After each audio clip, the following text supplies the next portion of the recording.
What?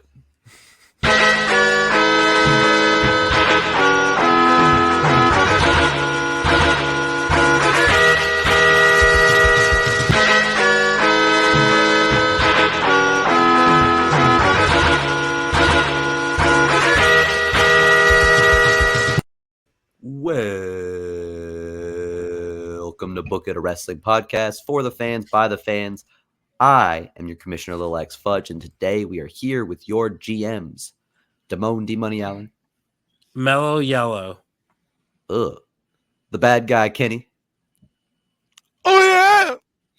the recently returned but recurring Hi-Fi Mike. I've been back for solid 3 weeks, 4 weeks. You're It's been returning, like a month. so I'm not let even us know. recurring anymore. Nah, 2 of those episodes ain't out for another 12 months, bud. Regardless, You're I've been one here. episode in. You're one They episode. don't in. No, I That's think this it. is 3. This would be 3. they don't count. I've been here straight for at least a month and a half. And then the return and the presenter of the day, the man of the hour, PrimeTime Travvy T. And the crowd goes wild. Yeah, we're all excited to have Travvy back. And today we are also excited to continue Book It verse 4. To get you a little recap of last week, I presented my new episode 1 of Book It verse 4 with my company PPW. Decently well received. They would have liked a little more on the stories, especially Travvy, who did not rate on air. So if you listened last week, you did not get to hear Travvy's opinions. And Travvy's opinions, Kenny we thought was the hater, but Travvy was actually the hater. Not to an extreme extent. We're not talking about fucking Book It verse 4 episode 1 take 1 where I got ripped to shreds. We're not talking about that. But Travvy was more so a hater than Kenny, and especially more than Mike and Damone. Mike has turned face on me since. We all saw that last week. But now, Bad Guy is going to give us the scores from last week. So we'll have Travy's ratings alongside with the ones you heard last week, and we will have my overall D-Money dollar rating for PPW Genesis. So PrimeTime Travvy T, take over. First 5 minutes of this episode, been kind of weird. But now, don't give us fucking Big Damone on the screen. Give us Big I was switching it, you dork. Hey, take away $1 from his overall score for me.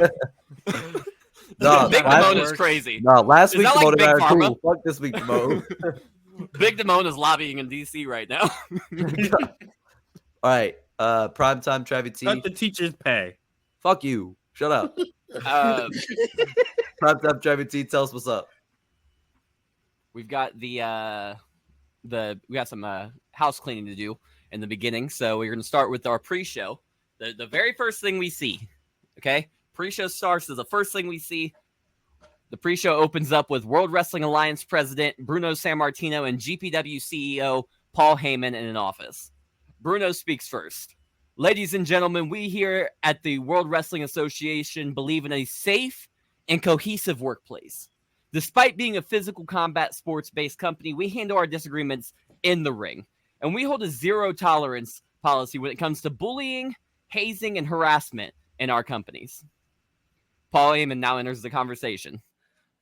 Those at Global Pro Wrestling, a strategic partner with the WWA, hold the same values. With that being said, it has come to our attention that one of our talents has created an unsafe work environment for the rest of our staff and talents. This is not something we have taken lightly, so through counsel with the World Wrestling Association and an independent third-party investigator, Global Pro Wrestling has decided to part ways with Executive Vice President of Broadcasting and Correspondence, Vince McMahon, effective immediately. Bruno chimes in once again. The WWA commends Global Pro Wrestling for their swift and decisive action in this matter, and want to be the first to congratulate the new Executive Vice President of Broadcasting and Correspondence, Gorilla Monsoon, on the well-deserved promotion. Heyman finishes off the segment with, congratulations to Gorilla Monsoon, and congratulations to the new play-by-play commentator for Anarchy, Aiden English. Aiden will take over for McMahon starting this Monday on Anarchy. Now we have a big night of action for you. Let's head down to the desk where Ariel Helwani and a number of esteemed analysts are ready to get you up to speed on everything you need to know before GPW FEAR. and that's it. I had to fire Vince McMahon for the wheel. They said the Ross Oh, it's didn't for fuck the with wheel. him. I thought it was yeah. that shit I he thought did you in were real doing it life. because of real life stuff. No, I just mixed that in because he got fired for losing, or the roster turned on him. So I mean, yeah, I'm gonna go with the 4.5. okay, that's okay. Good start, Mike. I thought we were gonna start out hot, and I was gonna have to start cussing you out. I like what you did. You had a huge upgrade on commentary. I love Aiden English on commentary for TNA. Thank you. So I like the direction you're going. I like the mix in of what Vince did. That's funny. I'm gonna give this $4 because it wasn't the most eventful thing in the world, but it was good at what it did. So I'm going to be the hater here. I knew this. I knew it was coming. Damn, this week devoted asshole. So You don't like me. it's not like I agree with what they said, but it's like not the most exciting thing in the world or anything. So I'm going to give you a 3.5. Oh, I'll take that all day. If that's the hater, I'll take it all day. Kenny, now bust my balls. Tell me what you give me. I literally had the same exact score. Was 3.5. I'm cool with it. What did you give me, John? I gave He you 4. gave you a 4. Big bet. All right. You were expecting way worse, weren't you? Yeah, you can use I'm gonna be the hater. I was like, all right, come on with it. All right, so the rest of the pre-show is just like what WWE does now with their pre-shows, where they just talk. I'm not gonna go over that. It doesn't matter. So starting the proper show now. All right, here's your story. Paul London and Brian Kendrick are both on losing streaks as singles competitors, and rumors are swirling that the aging vets just don't have it anymore, and maybe it's time to hang up the boots. London approaches Kendrick after a bitter loss and tells him they need to go back to the beginning. They need each other now more than ever. London and Kendrick reunite as a tag team and win their first match in months. London and Kendrick go on a winning streak, working their way up to face off against global tag team champions, the Motor City Machine Guns. Lundgren seemed to have the win in the bag after Brian Kendrick hits slice bread number 2 on Chris Sabin. The referee counts to 2, but Alex Shelley rips the referee out of the ring. Chris Sabin then low blows Brian Kendrick and hits him with a cradle shock for the pin and the win. The next few weeks see Lundrick's speaking out against the tainted MCMG win, but continuing to fight and win their matches. Motor City Machine Guns tell Lundrick they won't get another title shot at the tag titles so long as MCMG are champions. Lundrick leaves the arena looking defeated. The last we see of them shows Brian Kendrick tell Paul London that he's done. It's over, and they both need to hang it up. Brian Kendrick drives out of the arena as Paul London stands there looking sad. The next week sees a new tag team debut, a masked luchador team called Los Gamberos. The luchadors win their match in a decisive fashion. Excuse me, sorry. Los Gamberos go undefeated. What does Los Gamberos mean? I don't remember. I think it means the hooligans. Okay. I wrote this match last year. I don't know. You better But we're gonna translate say- to my rate. That's fine. Can you do that for me, actually, John? While I'm Los doing this? Gamberos. yeah, it's GAMBERROS. Keep watching, Sean Paul. You're already hooked right in. All right, so I'm gonna start over that paragraph. The next week sees a new tag team debut, a masked luchador team called Los Gamberos. The luchadors win their match in decisive fashion. Los Gamberos go undefeated, winning 10 straight matches. Anarchy I got the general translation, manager. by the way. Sorry to interrupt you, What is Travis, it? but it's actually Yeah. kind of fucking funny. It's the firefighters. That can't be right. Oh, it's like Gamberos with a G. Hold up. Google fucked my shit up. Having a tag team called the Firefighters. Firefighters is crazy. If they don't come out with Wait, from Gamberos down isn't for a gold- word. Yes, GAMBERROS. It's the G-A-M. hooligans. Okay, I thought you said Gome. No, The who- Gamberos. okay. He that's the- can't that's the speak hooligan. Spanish. You're That's the expecting hooligan. Travis. I to- speak to- Spanish better than everybody except John. That's well, Okay, right. Los John should figure it Gamberos out. with an A is the hooligans. Yeah. Sorry to Yes, interrupt. it is the hooligan. That's what I thought. Okay. Because that's a Easter egg. Gotcha. Now I lost my place. Now you gotta wait a second. All right. The next week sees a new tag team debut, a masked luchador team called Los Gamberos. The Luchadors win their match in decisive fashion. Fire Los fans. Camberos go undefeated, winning 10 straight matches. And Anarchy general manager Alicia Fox tells Motor City Machine Guns that they will be defending their titles against Los Camberos the next week on Anarchy.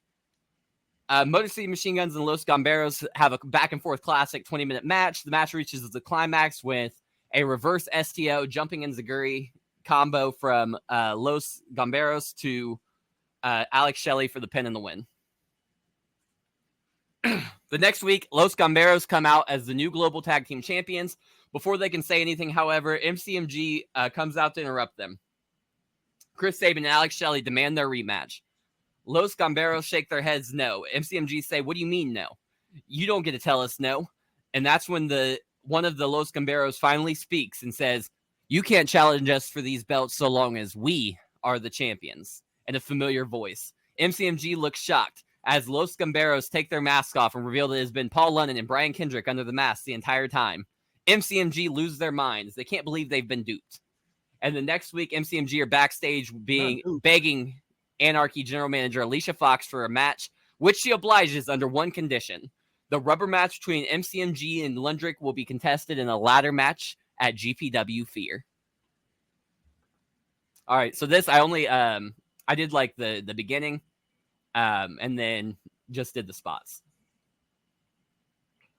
So Motor City Machine Guns are out first, wearing their signature attire in black, red, and white.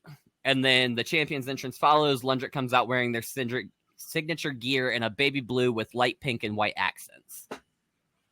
The referee takes the belts from Lundrick and hangs them up. Both teams watch as the titles rise into the rafters. The bell rings and the match is underway. All right, so we get a drop salt from Paul London onto Chris Sabin and Alex Shelley. So he drop kicks Chris Sabin and moonsaults Alex Shelley. Whirling Twirlixer, which is a diving somersault corkscrew plancha, off the ladder onto Alex Shelley and Chris Sabin on the outside from Brian Kendrick. Slingshot somersault senton onto a ladder from Chris Sabin to Paul London. Sabin powerbomb and double knee backbreaker between Alex Shelley and Sabin. Sabin doing the powerbomb, Shelley doing the backbreaker combination to Paul London. Brian Kendrick climbs to the top rope and runs up a ladder that's leaning between the top turnbuckle and the ladder in the center of the ring, hitting Alex Shelley with a leg lariat. Both men obviously fall from the top of the ladder. Dragon suplex onto a ladder from Paul London to Alex Shelley. Leg sweep DDT off the top rope onto the apron. Apron of the ring from Paul London to Chris Sabin. Sabin Edge, which is an iconoclasm, off the ladder from Chris Sabin to Brian Kendrick. Springboard double knee backbreaker off the ladder from Alex Shelley to Brian Kendrick. Paul London hits a mushroom stomp off the ladder inside the ring onto a ladder outside the ring onto Alex Shelley. Chris Sabin hits Brian Kendrick with a diving leg drop off the ladder.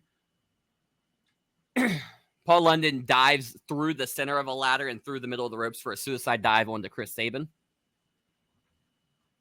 Backpack stunner off the top rope from Alex Shelley to Paul London. Sliced bread number 2 off the top rope to the outside from Alex Shelley to Brian Kendrick. Running shooting star press off the apron onto a ladder draped between the steel steps and the barricade from Paul London to Chris Sabin. Electric Mayhem, which is a diving facebreaker knee smash off the ladder from Brian Kendrick to Alex Shelley. Leap of Faith, which is a no-handed springboard suicide dive from Chris Sabin onto Brian Kendrick and Paul London. A springboard into a tornado DDT off the ladder from Chris Sabin to Brian Kendrick. So Brian Kendrick's climbing up the ladder. Chris Sabin runs, springboards off the ropes, grabs Kendrick by the head, and DDTs him off the ladder.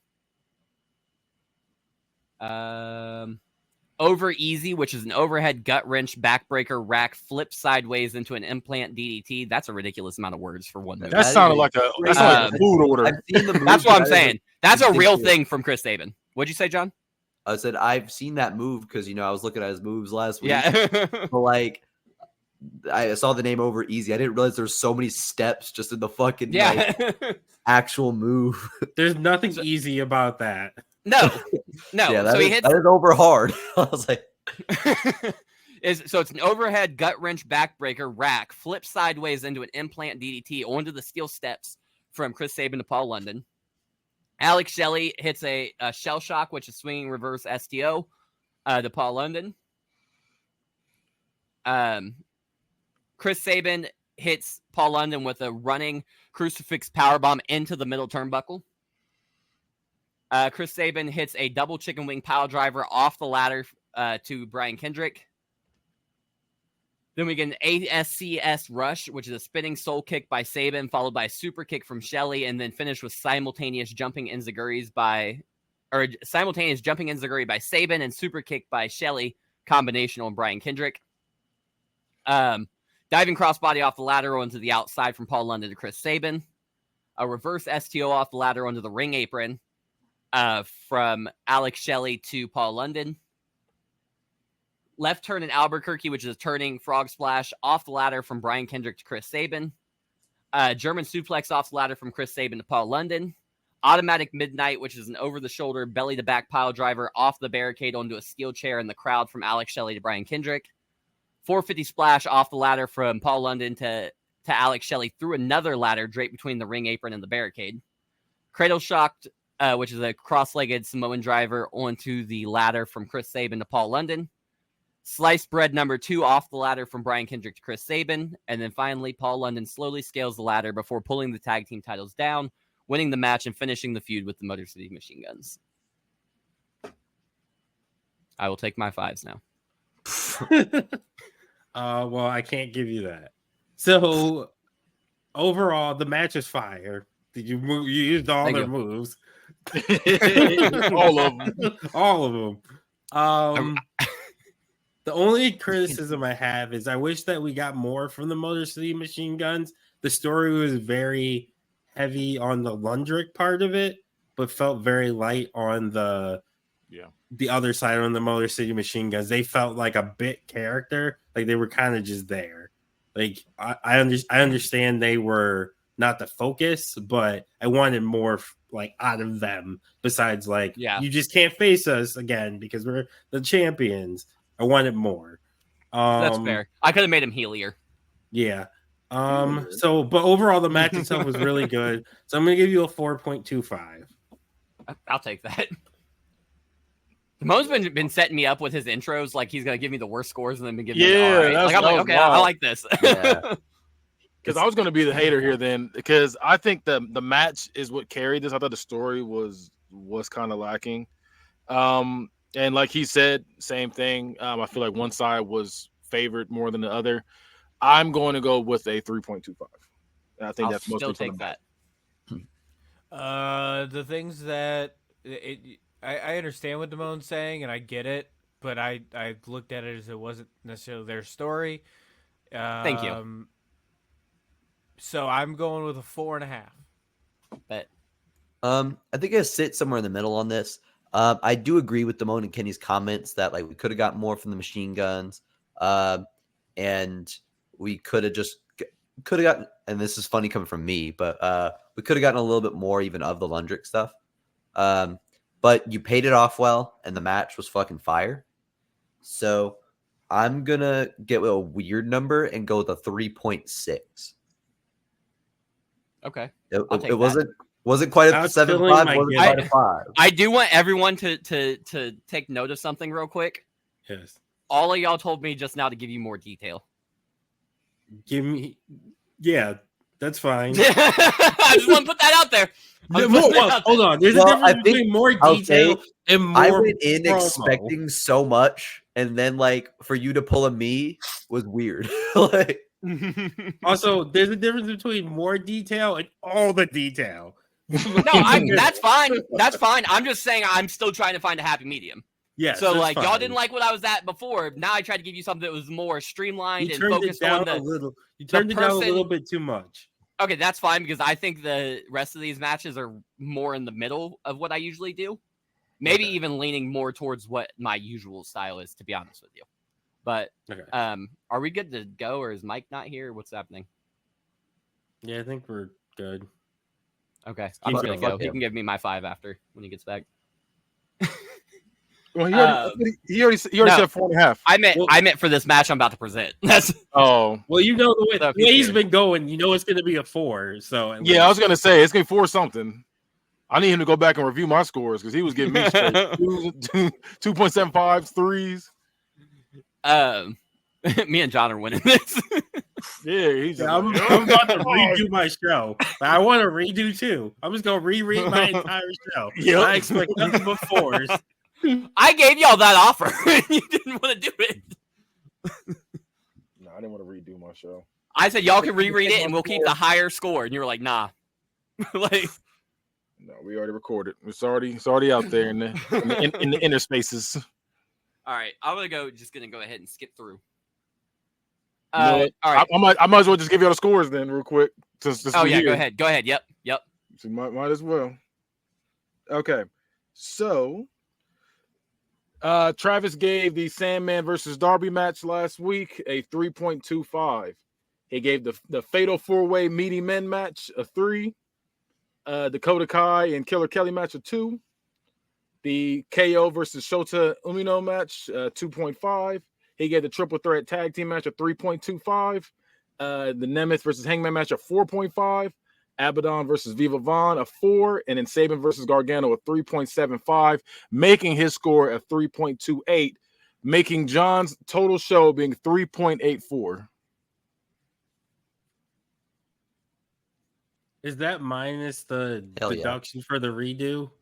Oh, No, we did not do that. We did not do that actually. So minus a quarter off by that. the way, That's still high though. Yeah, I'm not mad at it. So you got 3.59. You should have counted Okay. at the. That's a dollar. solid show. So basically, also a I 3. have a. Do we apply the wheel scores now to the individual things or what? I think Kenny does it after. Yeah, I I do it after. Because the Alex Shelley match has a plus. I just don't remember what it is. I think it's plus 50 cents to each. It might be 2 or each. I don't know. Alex Shelley's on every single match. It's weird. Alex Shelley's just on the entire card. That's crazy. It's crazy. He decided he wanted to be Kurt Angle that day when he won every title. Yeah, it's 50 cents added to every judge. Okay.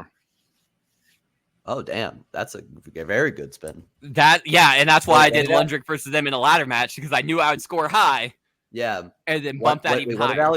What did Alex Shelley do to get the plus? Alex Shelley crowd hyped the match. 50 cents added to every judge. Oh, so Hell yeah. the crowd being behind it made the match better. Yeah, that's sick. Well done. Thank you.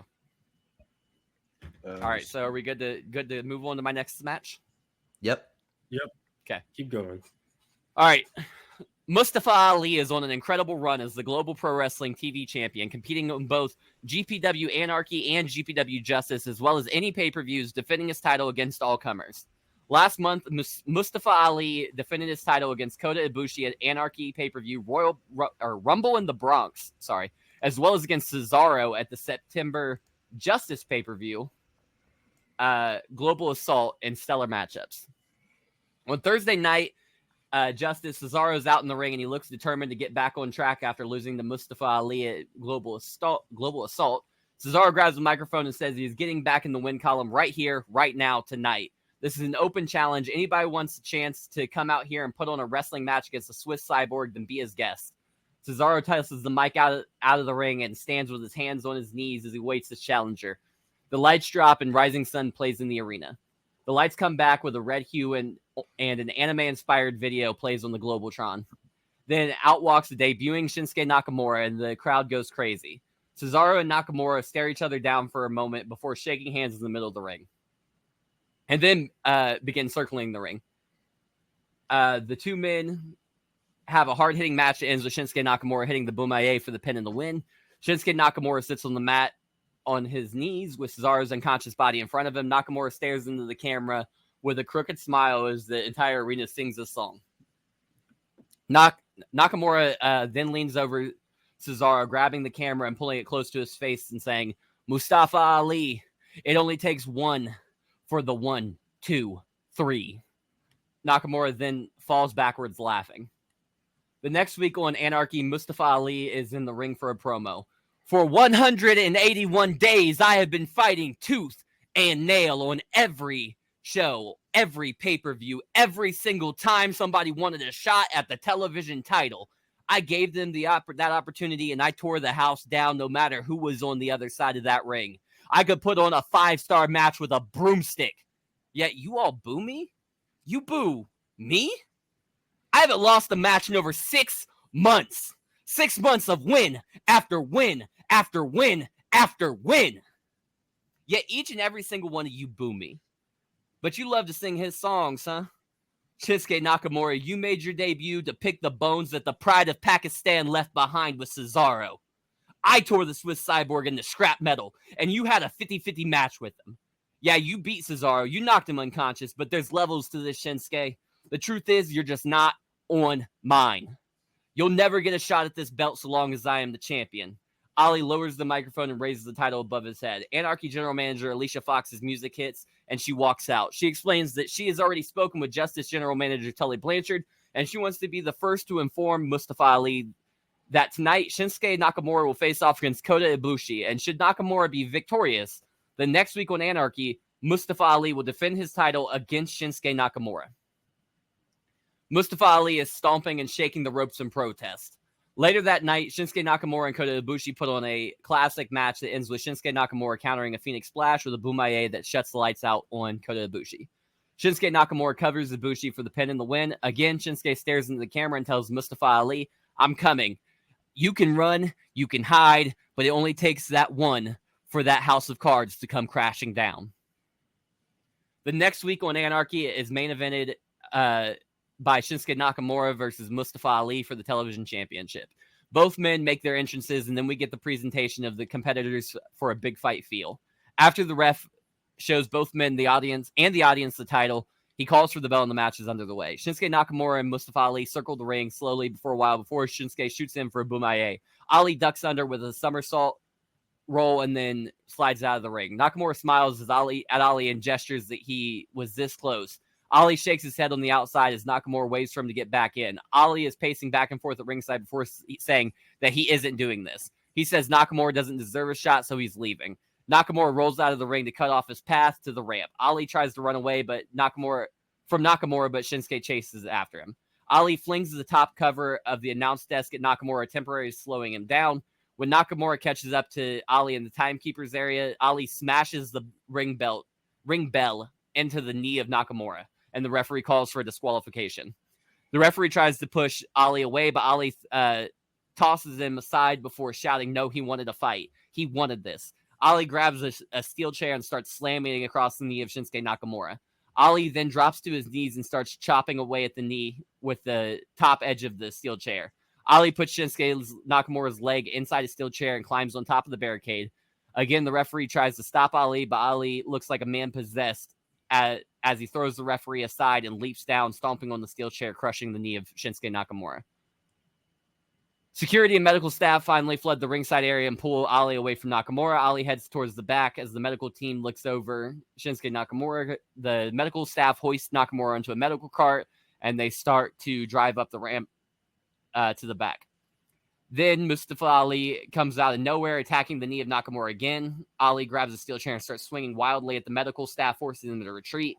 Ali then grabs the hair of Nakamura and drags him down the ramp and puts him on the steel steps. Ali pins the knee in between the steel steps and steel ring post. Ali stomps the steel steps repeatedly, tightening the grip on the knee of Nakamura. Ali still isn't satisfied. He starts looking around wildly until his eyes lock in on the medical cart. Ali drives the cart down the ramp and lines it up before flooring it directly into the steel steps, obliterating the knee of Shinsuke Nakamura in the process. The show ends with Ali standing on top of the medical cart, raising his television title over the broken body of Shinsuke Nakamura. The next week on Anarchy is the go-home show for Fear. Mustafa Ali is in the ring with the microphone in his hand. I told you so, Ali says with a smug smile. I told you all that Shinsuke Nakamura just wasn't on my level. I told you that Shinsuke Nakamura wasn't ready for a match with the pride of Pakistan. I told you that I can't be beat. Now cheer me. Cheer me like you cheered for that dweeb. Sing my song. The crowd instead rains boos down on the television champion. Ali is walking around the ring telling him to shut up and sing. Then Rising Sun fills the arena and out hobbles Shinsuke Nakamura on crutches. Ali looks disgusted that Nakamura is once again in his presence. Ali shrinks into the corner and crouches down as Nakamura enters the ring. Nakamura grabs the microphone and stares across the ring at Mustafa Ali. Ali, I'm disappointed in you, but I am not surprised. You've always been a fool. You wanted to take the easy way out. You wanted to take the path of least resistance, and I don't blame you. You went for the kill. But you didn't kill me. You didn't go far enough, and now you'll have to pay. At Fear, I won't need these crutches. Nakamura tosses the crutches out of the ring and begins to pace, showing no signs of injury at his knee. At GPW Fear, I'm going to crack your skull and take that belt. Mustafa Ali leaps at Nakamura, swinging the television champ title at the knee, but Nakamura dodges it. Ali hits the canvas and pivots. Just as he turns his head, Nakamura nails a Bumaye on the champion, knocking him unconscious. Nakamura grabs the TV title and poses with it over the unconscious body of Mustafa Ali. So, time for the match. Shinsuke and Nakamura enters first, wearing an all-white fit. The lights drop, and out comes Mustafa Ali, wearing an all-black fit with gold lights adorned to the fabric, illuminating the champion. The referee shows both men the belt, and then the bell rings, and the match is underway. Ali and Nakamura circle the ring before going in for a collar and elbow tie-up, but Ali ducks under the grasp of Nakamura and rolls to the outside. Ali grabs the microphone and stands on a chair in front of the announce table. Shinsuke, do you not understand that these idiots in this arena don't deserve to see two Asian talents like ourselves fight? The American people get off by seeing the greatest talents from all over the world kill each other. I am too smart, too talented, and damn sure too handsome to maim myself for these obese pigs. I will not compete. Referee, count me out. Award the victory to Mr. Nakamura, and I will remain television champion. And as always, Buffalo, the pleasure was all yours. As the referee begins to count out Mustafa Ali, the TV champion drops the mic and poses while standing on the steel chair in front of the announce desk. After the referee gets to 6, Shinsuke Nakamura hits El Nino, a springboard moonsault to the outside, sending both men crashing through the announce desk. Nakamura shoots up, filled with adrenaline, before grabbing Ali and tossing him back in the ring. Nakamura hits Ali with good vibrations, which is a stomping, where he stomping on a seated opponent in the corner with his little theatrics, his little dances and whatnot. Nakamura follows up with an inverted power slam. Nakamura continues his onslaught with a lariat, sending both men over the top rope and out onto the floor. Nakamura and Ali start to brawl on the outside, but Ali finally gains some momentum with a super kick to the knee, followed immediately by an enziguri. Ali rolls back into the ring to try to recover, but as the TV championship challenger crawls across the ring to the opposite side. Sorry, hold on, let me reread that. I messed that up. Ali rolls back into the ring and crawls across the ring to the opposite side, pulling himself up on the ropes. Nakamura pulls himself onto the apron. Ali sprints across the ring, hitting a drop kick, sending Nakamura flying off the apron into the barricade, landing hard with his right leg getting stuck on the barricade, injuring it in the process. The referees and the doctors swarm Nakamura as the match seems to be in jeopardy. The referee and the doctors are discussing whether or not Nakamura can continue, and you hear the doctors say there's no way he can compete. Call the match, doctor stoppage. As the referee turns to call for the bell, Mustafa Ali lays out the referee and doctors with a suicide corkscrew plancha. Ali stands up and says, No. Nobody's going anywhere. I tried to get this match over with quick, but Mr. Nakamura wanted to fight. So let's fight, Shinsuke. Ali stomps on the injured knee of Nakamura repeatedly. Ali continues his onslaught by lifting the barricade and slamming it down repeatedly on the injured knee of Shinsuke Nakamura. Ali scales the barricade before dragging Nakamura up to the top of the barricade. Ali continues the slaughter of Shinsuke Nakamura with a Spanish fly off the barricade onto the steel steps. Ali crawls on the ground as the doctors once again try to tend to Nakamura, but yet again Ali stops them, throwing members of the medical team off of Nakamura before shoving the injured leg between the steel post and the steel steps. Ali then hits the basement drop kick to the steel steps as Nakamura's leg is pinned between the steps and the steel post. Ali smugly poses and smiles as multiple referees hit the ringside area and start shoving him away from Nakamura. Ali rolls back in the ring and taunts the crowd as the referees and the medical team look to pull Shinsuke Nakamura out from between the post and steps. As soon as they hoist Nakamura up onto the apron. Ali shoves the medical staff out of the way and grabs Nakamura by the hair. Nakamura begins fighting back, and both men are trading stiff right hands, but Nakamura hits a little harder, knocking Mustafa Ali loopy. Nakamura pulls Ali out onto the apron before screaming, "You'll kill me before you make me quit." Nakamura then hoists Mustafa Ali up onto his shoulders and hits a Death Valley driver onto the steel steps. A little bit later, both men are finally back in the ring as Ali stumbles up to his feet. Nakamura hits a flying cross arm breaker, and the champion is in trouble. Ali kicks and screams and writhes on the mat in pain before he starts wailing on the injured knee of Nakamura, forcing the King of Strong Style to break the hold.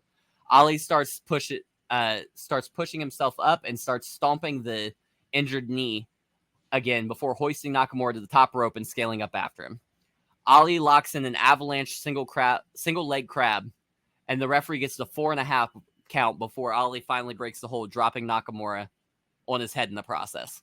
Ali wastes no time continuing the onslaught on Nakamura's injured right knee, wrapping the King of Strong Style's right leg up over the top rope before locking in a hanging heel hook while Nakamura is tied in the ropes. Once again, the television champion maintains the hold until just before the referee counts to 5. Mustafa Ali undoes the middle turnbuckle pad before he pulls Shinsuke back to the corner. Ali climbs to the top rope before reaching down to pull Nakamura back up to the top of the turnbuckle, but Shinsuke is ready for one last-ditch effort, spraying the eyes of the television champion with poison mist. Nakamura capitalizes on this move by climbing to the second rope and hitting Ali with a Samoan driver from the second rope. Nakamura struggles to stand back up before hitting Ali with a double underhook pile driver.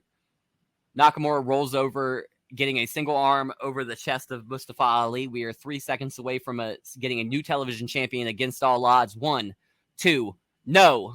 Ali kicks out at the absolute last second. Nakamura pushes himself up onto his one good leg and has to weigh his options. Can he hit the Bumaye with his injury? How else will he put the reigning TV champion down for the count?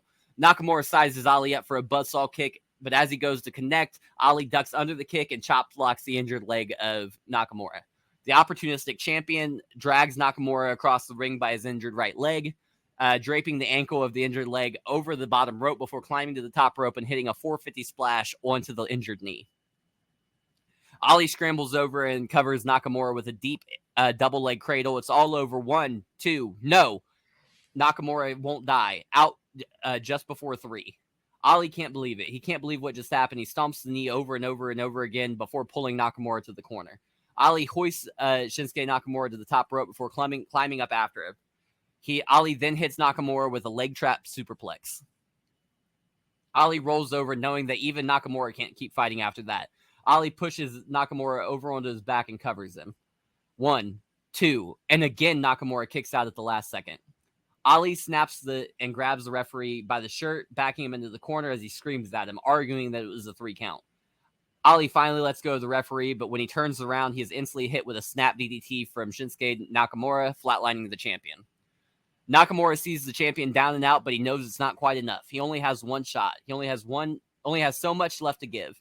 He has to do the one thing that will win this match, win the television championship, no matter what it will cost him. Nakamura scoots back in the ring and sliding onto his butt in the opposite corner, pulling himself up in the corner, selling the injured knee while he sizes up the reigning television champion. Mustafa Ali pushes himself up to his knees. Shinsuke Nakamura sprints across the ring. Ali lifts his head and sees the injured knee of Shinsuke Nakamura flying towards his skull. The atomic bomb that is the Bomaye was seconds away from blowing Mustafa Ali's brains out, but Ali ducks right at the last second, sending Nakamura crashing into the corner, slamming the injured leg into the exposed turnbuckle from earlier in the match. Ali leaps to the top rope and nails Shinsuke Nakamura with an 054, covering the challenger. 1, 2, 3. Mustafa Ali is the winner of the match and still the television champion. I got first. Sorry. The heel work was fucking brilliant. Thank you.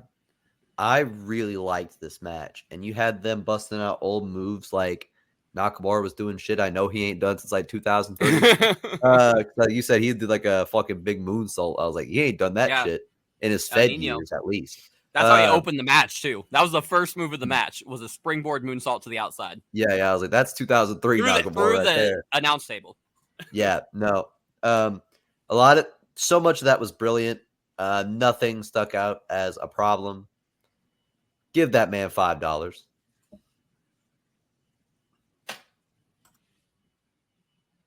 Damone making that face. He's gonna be the hater. So yeah, I'm gonna be the hater here.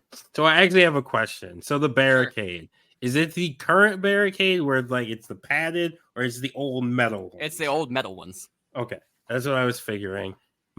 So I'm also gonna be a dinosaur here. So when Nakamura, he pretty much gets his leg run over, beat to death, and then shows up the next week pretty much fine. Hey, here's the thing. Okay, let me give some logical response to that. Okay, Damone Cornette over here. because here's the thing: things happen all the time in real life, and you're like, "Oh my god, you're okay." Like you don't believe it. People flip their cars 7 times and walk away unscathed. Like it's very possible that he just got banged up but didn't get actually injured from any of that. But continue. I'm not expecting you to change your score. I'm just putting that out there for everybody in the world. I get where Damone's coming from, but I also am against it because it's one of those things where they work the leg, for weeks, and then when they come out fine. But then when the middle of the match comes, then they start using the leg. Then all of a sudden, they're like, "Oh, my leg! It hurts so bad." It's wrestling logic. Yeah, so I get both of y'all's points on that. I get what your argument. Got anything else I can argue away up some pennies for? No. Those were the 2 major things I wrote down. Was asking about the barricade and asking about his leg pretty much almost looking like he's going to be amputated, like Sean Paul said to being okay. Yeah, like he was going to do a somersault routine. It was funny because he tore his leg up. The first thing he does is the springboard. Right.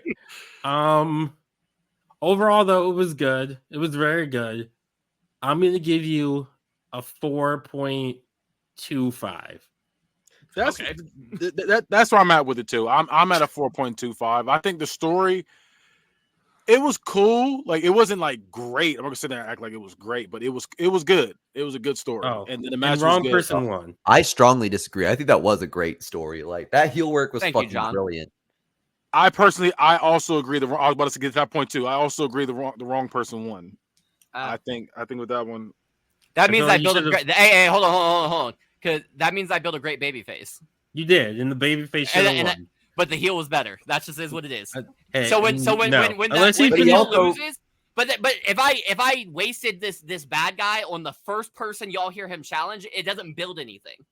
But to be fair, it's been 6 months in this fake Yeah, I was gonna say it's been 6 months. So okay. That's fine. I hear y'all, but this is. Ali is a supervillain. I need not to finish the story. Crazy how he's been the biggest babyface and the biggest heel in a Book It verse. No, but I thought that's the reason he brought that up in the first place. So if he did lose, it would make sense because he's had his reign. Oh no, I just like to world build and I like to have everything matter, even what you don't see. I want you guys to feel. I want this to feel like a real company, to where everybody has like history and past with each other. So like if I have to rely on this guy lost to Ali in the past, I could have him come back and rekindle that. Oh no, I get that. I mean, like I said, I'm trying to do the same thing with mine. If Knox finishes the story, I'll give you a 5. I can't give you my 550 because I already spent it. But if he finishes the story, I'll give you a 5. If who does? Nakamura. Oh, he's not. I'm just gonna be honest. He's not. Damn it. It's not him. All right, Mike's got a grade. I liked it. I didn't like as much as John, but I definitely liked it more than them. I'm going 4.75. You said 4.75. And the streak continues. Yeah, that's crazy. I think that's either my longest or second longest. The rest of these are shorter than that. All right, gang, let her rip. All right. So the Elite are the reigning WWA tag or trios champions. I apologize. Fun babyface champions that defend their titles often and against all challengers. Although they are fan favorites, not everyone is impressed by them. So the Click's Kevin Nash, Scott Hall, and the Kid come out to the ring to open justice with a promo. Scott Hall grabs a microphone. Hey, yo. The crowd goes wild. You know, Chicos, Hey. we've been running this show for a long time. Nash chuckles before grabbing his own microphone. You're right, Scott. The Click has been running this show for as long as anyone can remember. In fact, we've been running this company, and we've been running the entire World Wrestling Association and this entire industry longer than most guys' careers last. Yet aside from Hunter and the World Heavyweight Championship, we've been missing gold for far too long. The Kid grabs the microphone and says, it's been far too long since the most influential men in professional wrestling were on top of the world across the board. Nash continues. So everyone of you champions back there, consider this a warning. The Click is putting justice on notice. We're coming for gold at Fear. So wait for your name to be called and get ready to drop your belt. Nash drops the mic and the segment ends with the three men hitting a 2-sweet in the center of the ring. Later on in the show's main event, we see the Elite beat the Storm Brothers, Lance, James, and Tim in a trios match to once again defend their titles. The last thing we see as the show goes to black is Kenny Omega and the Young Bucks standing in the center of the ring hitting a 2-sweet. The next week sees the Elite go head-to-head with Kai and Tai as Taka Michinoku, Sho Funaki, and Yoshihiro Tajiri, successfully defending their titles in the process. Kai and Tai. Yep. The Click comes out after the match and claps for the trio before throwing up a 2-sweet to the Elite, who looks disrespected by this. The segment ends with Kevin Nash blowing the Elite a kiss, and then the Click walks backstage. The next week, in the opening matchup, we see the Elite versus Chris Jericho, Owen Hart, and Don Callis for the WWA Trios titles. About 8 minutes into the match, the Click storm the ring and attack the Elite. The bell rings, and referee Nick Patrick tries to stop the mayhem, but is unsuccessful. The segment ends after Scott Hall hits Matt Jackson with a razor's edge. The Kid hits Nick Jackson with an X Factor, and finally, Kevin Nash hits a jackknife powerbomb on Kenny Omega. Nash 2-sweets Omega's forehead and says, "See you at Fear, bitch." On the Go Home show, we finally get the Elite and the Click coming face-to-face for a promo segment. The Elite come out first and are fired up, calling for the Click to come to the ring and face them. The Click wastes no time walking out to the ring. Kenny Omega immediately lays into them on the microphone. You're all cowards. You wait in the shadows like a pack of wolves, opportunistic bastards looking to step on someone else to get where you want to be. You don't care about earning your spot. You don't care about the grind. You just want the path of least resistance. You'll lie, cheat, and steal to get to get to the front of the line. You'll politic, backstab, and blindside anyone to get to the top of the mountain. You have no morality, and you make me sick. Kevin Nash smirks before grabbing a mic and asking, "You done?" Omega and the Bucks look indignant. Nash continues. Kenny, you just said we're cowards, opportunistic wolves looking to steal your moment. How ironic. Because we could turn that gun on you three. See, while you guys were staying up past your bedtime to watch pro wrestling, this wolf pack was running the wrestling world and introducing you snot-nosed punks to this. And Nash throws up a 2-sweet and Hall and Kid reciprocate. Nash continues. I don't remember you guys having the bravery to come ask if we were cool with you stealing our shit. Sounds like cowardice to me. You guys talk about killing the business, but kids, we were killing the business in Madison Square Garden while you guys were tucked in safe with your Cabbage Patch Kids. You don't get to say we stole your moment or that we're stealing your titles because you stole your whole gimmick from us. Without the Click, there's no Elite. And at Fear, we're going to show the world that you're not the next big thing. You're just a cheap replication of the greatest faction of all time. Matt Jackson interjects, "Are you kidding me? You think we're a knockoff version of you? Kevin, you have 3 moves and one of them's the 2-sweet. If anything, we're the upgrade." Nick joins in. You might see the similarities in our personalities, and yeah, we did take the 2-sweet from you guys, but at Fear, we're going to show the world that when the bell rings, we couldn't be more different.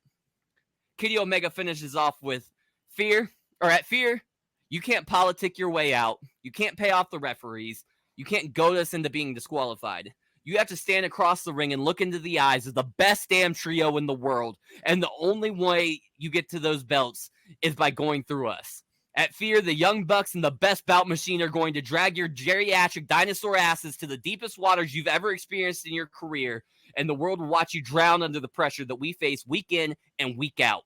This Sunday, you find out the reality of the wrestling business is that this business has long passed you by, and just like us using the Too Sweet and changing the business forever, there's nothing you can do about it.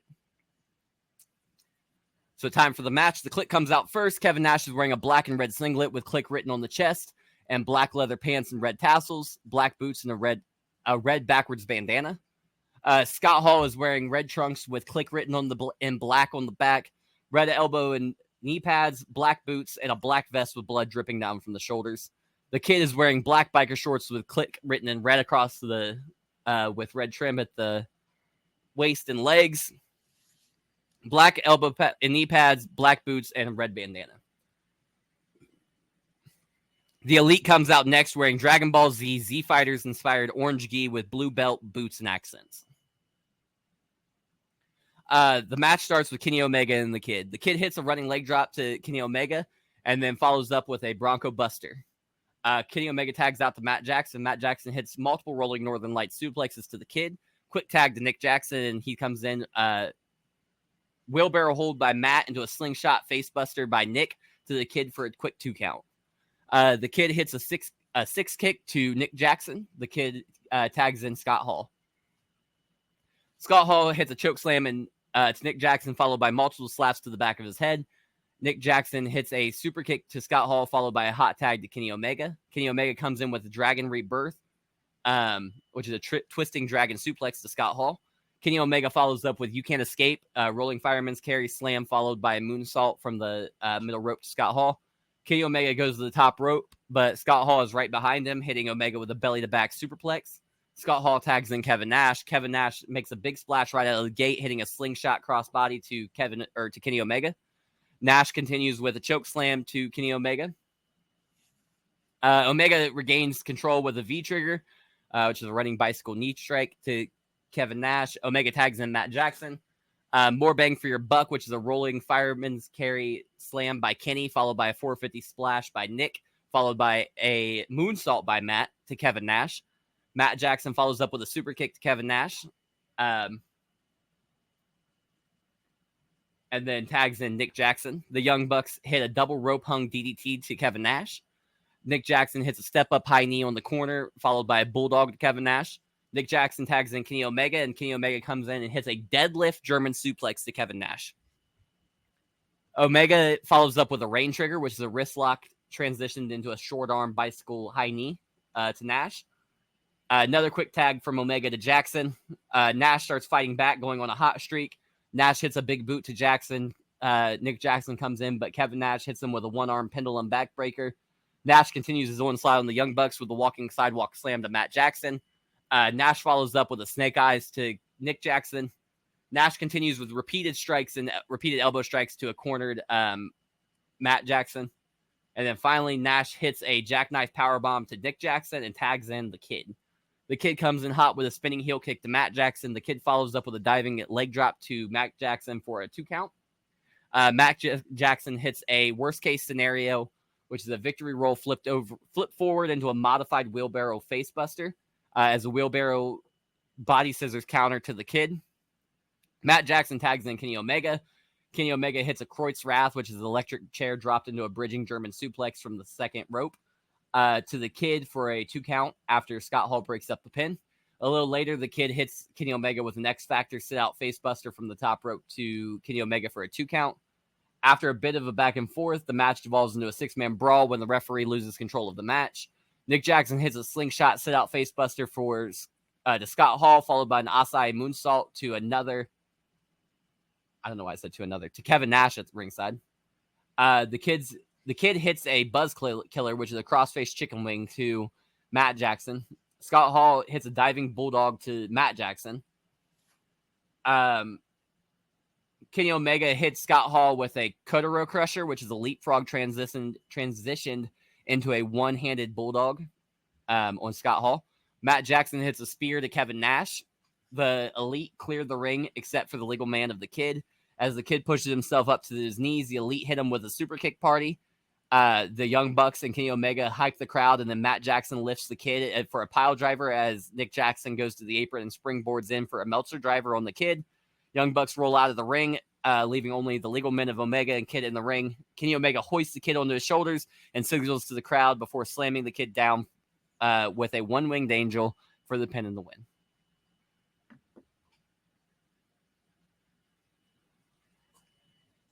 All right.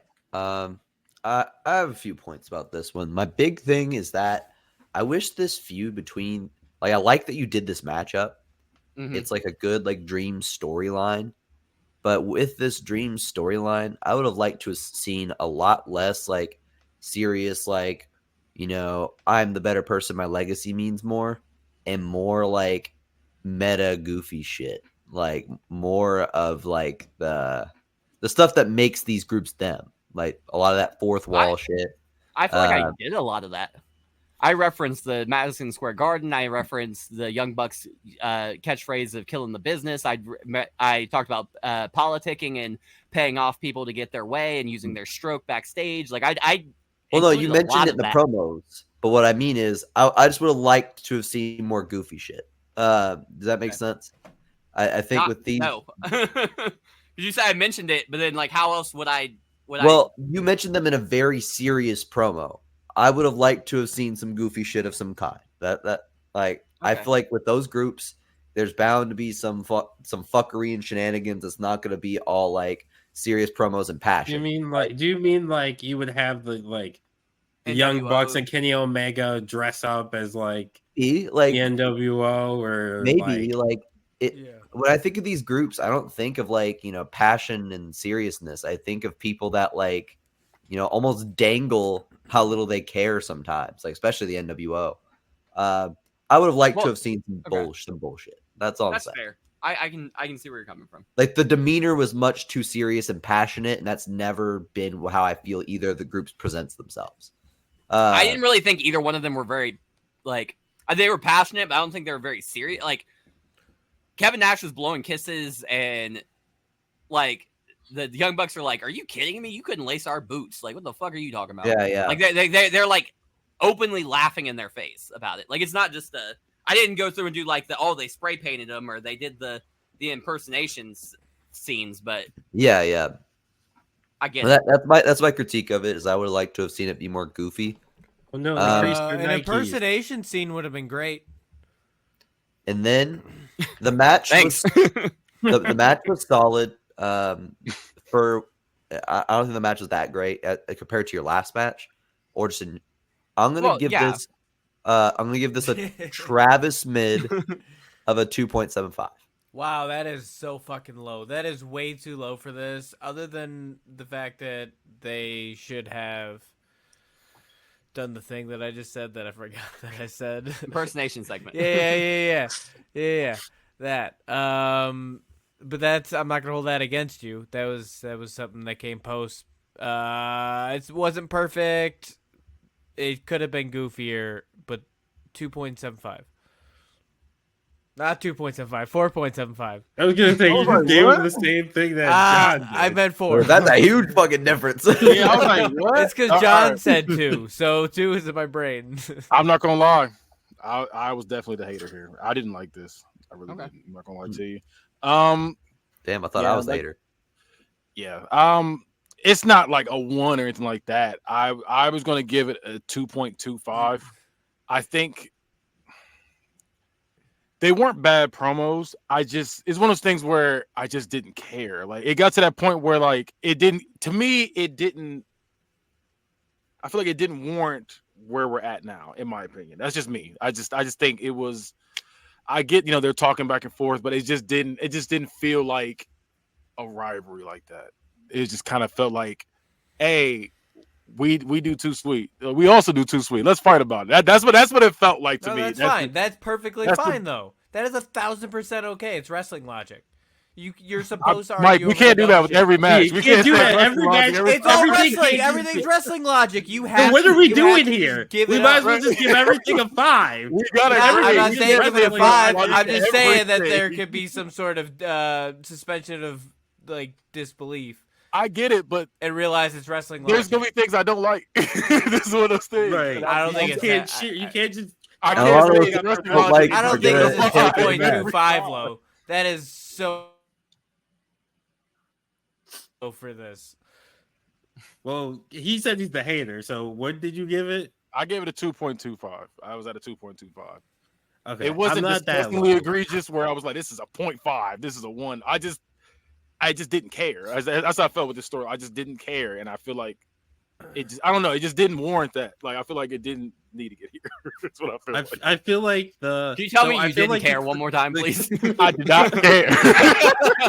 just I- curious. I feel like the click definitely carries the promos, Yeah. and then the elite definitely carry the in ring. So there's definitely a dichotomy there. I did write down this is the most selling that Kevin Nash has ever done his entire career combined. Ever. Combined? So this gets Diesel, Oz, all that. Yes, I don't know what you're talking about. Finger Poke of Doom was great selling. Yeah. Yeah, combined, this is Also- the most Kevin Nash. I'm not saying that as a negative, by the way. I was gonna just say, thought that like, was funny. y'all said we're supposed to give the best versions of these guys. Yeah, that was it was just a joke. That was just for Okay. the bit. Just making- I'm not knocking you down or anything. I just thought that was funny that like this is the most Kevin Nash has ever sold. I do think that it's a good feud. I do wish there was a little bit more to it, but I do agree with that part besides just I don't know how to explain it exactly. Y'all piss I me do off, wish so you know. I know. Y'all told me I wrote too much, and now you're telling me I wrote too little, and it's still 3 fucking No. pages. I think you wrote Travis. just enough, Travis. I don't think you wrote too little on this one. I just wish it was goofier shit on this one. No, that's fair. That's fair. I'm not mad at you. I'm just saying. No, Yeah. okay. So This I is the wish- right amount of that's time. what this is what Damone does. Multiple times this has had come up, so I was just John putting wa- that out John- there. This is I what get what Damone John's does. saying. John wants click and elite shenanigans. He wants them No, to be in their and bag. like after he said that, and like I got it through my brain what he was saying to do. I was like, no, that's genius, and that's what I should have done, and I understand that now. But what I didn't what think I about mean that, is so. I wish this was a longer feud. Like I feel like this is a one-off. I'm assuming it's a one-off, right? it is a one-off. Okay. I wish I that don't this know was a if there's longer... really any like direct feuds that go multiple pay-per-views on here. You'll Okay. see like tie-ins, there's through lines for characters, but I don't think like feuds are the same. Okay. I wish that this was a more of a built-on feud, I guess is what I'm saying. Like what you did in your feud was good. I just wish that it wasn't like a one-off of the elite and the click face each other one off and then like fuck off away from each other. But overall it was good. The match itself, you wrote a good match. I do like the fact that you started off with Pac and not Pac, but X-Pac, whatever, the kid.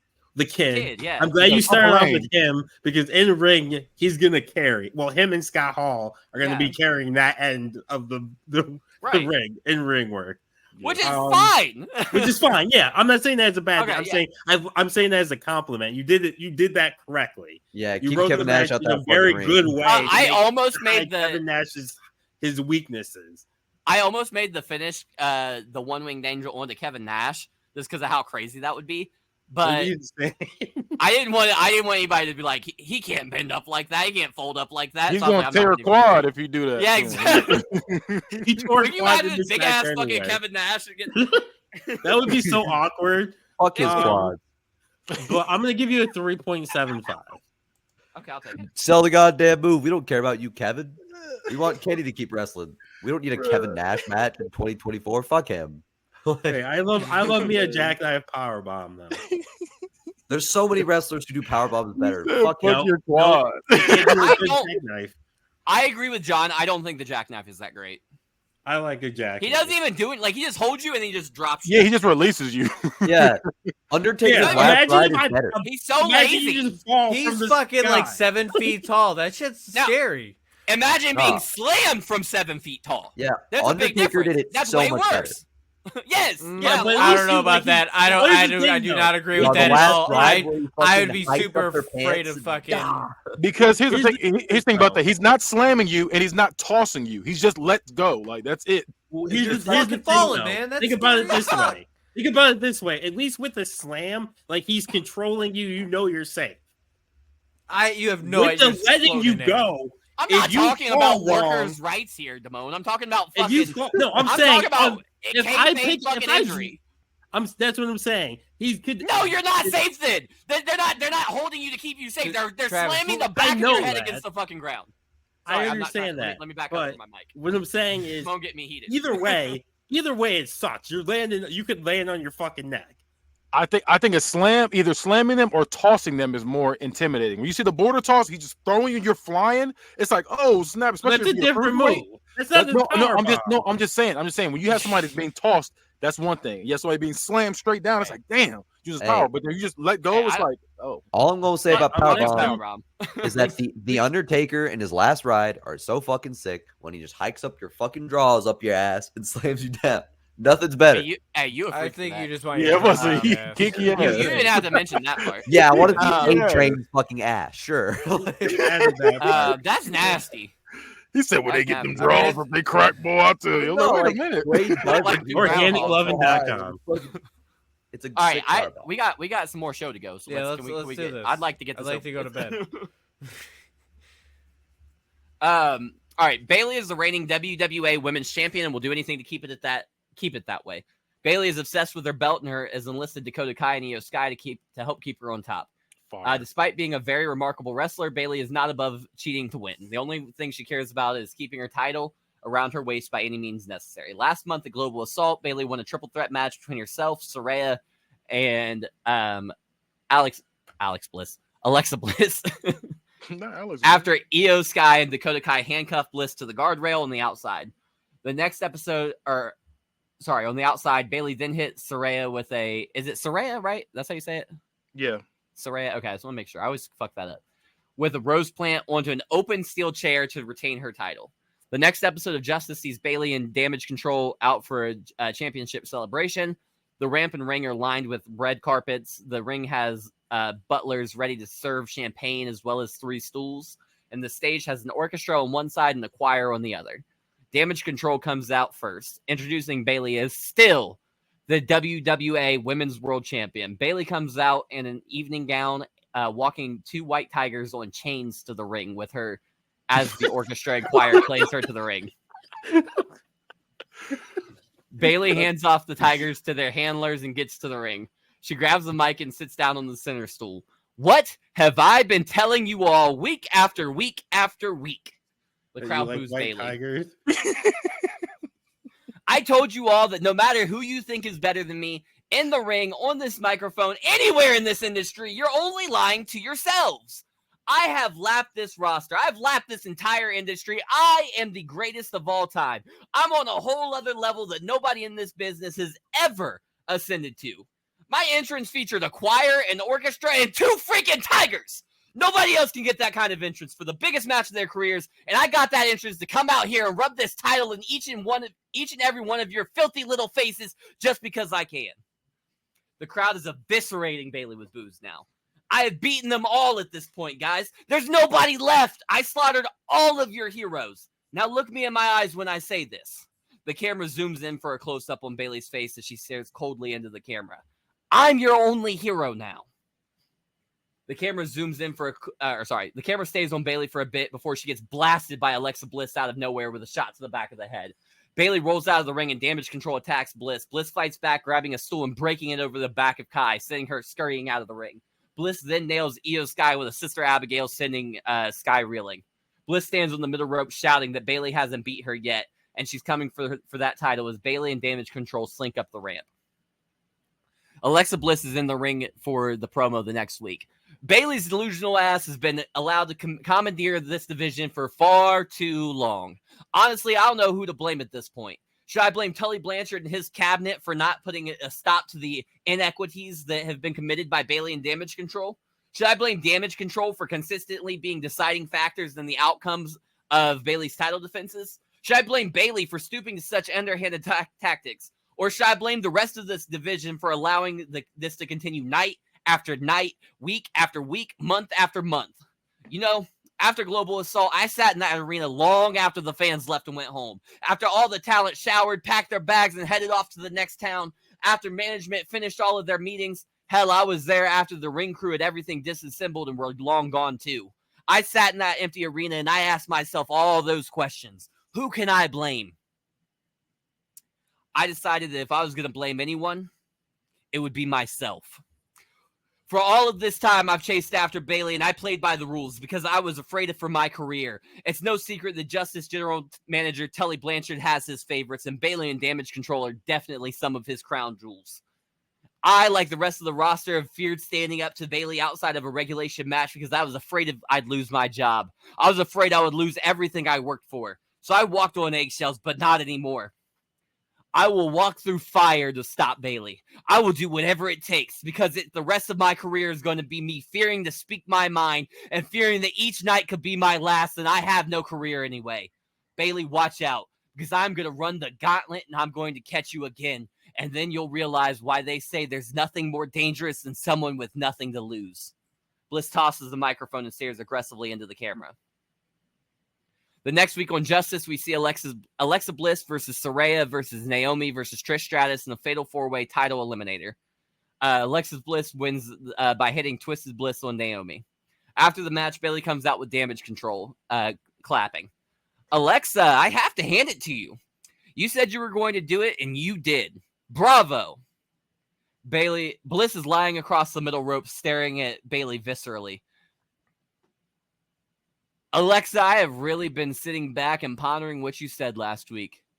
You said that I was delusional. I don't know that I agree, but I will give you this. The air is a lot thinner at higher altitudes, and Alexa, I've been on top of this mountain for a very long time. So maybe I am delusional. Maybe.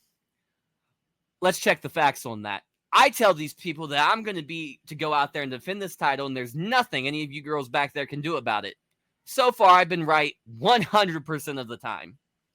You keep telling these people that you're going to take me down, put me in my place, and finally ascend to championship status. Yet time after time, you fail and fail and fail again.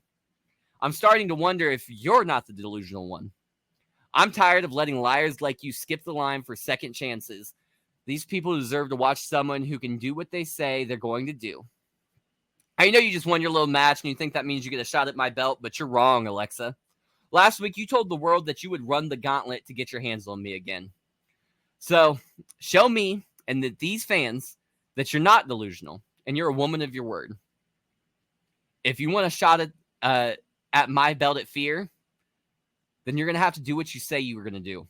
And you're going to have to beat Damage Control in a gauntlet match. Bliss is in the ring and looks pissed, but shouts out, "You're on," as the segment ends. The next week sees Bliss take on Damage Control in a gauntlet match. The first matchup is Bliss versus Dakota Kai.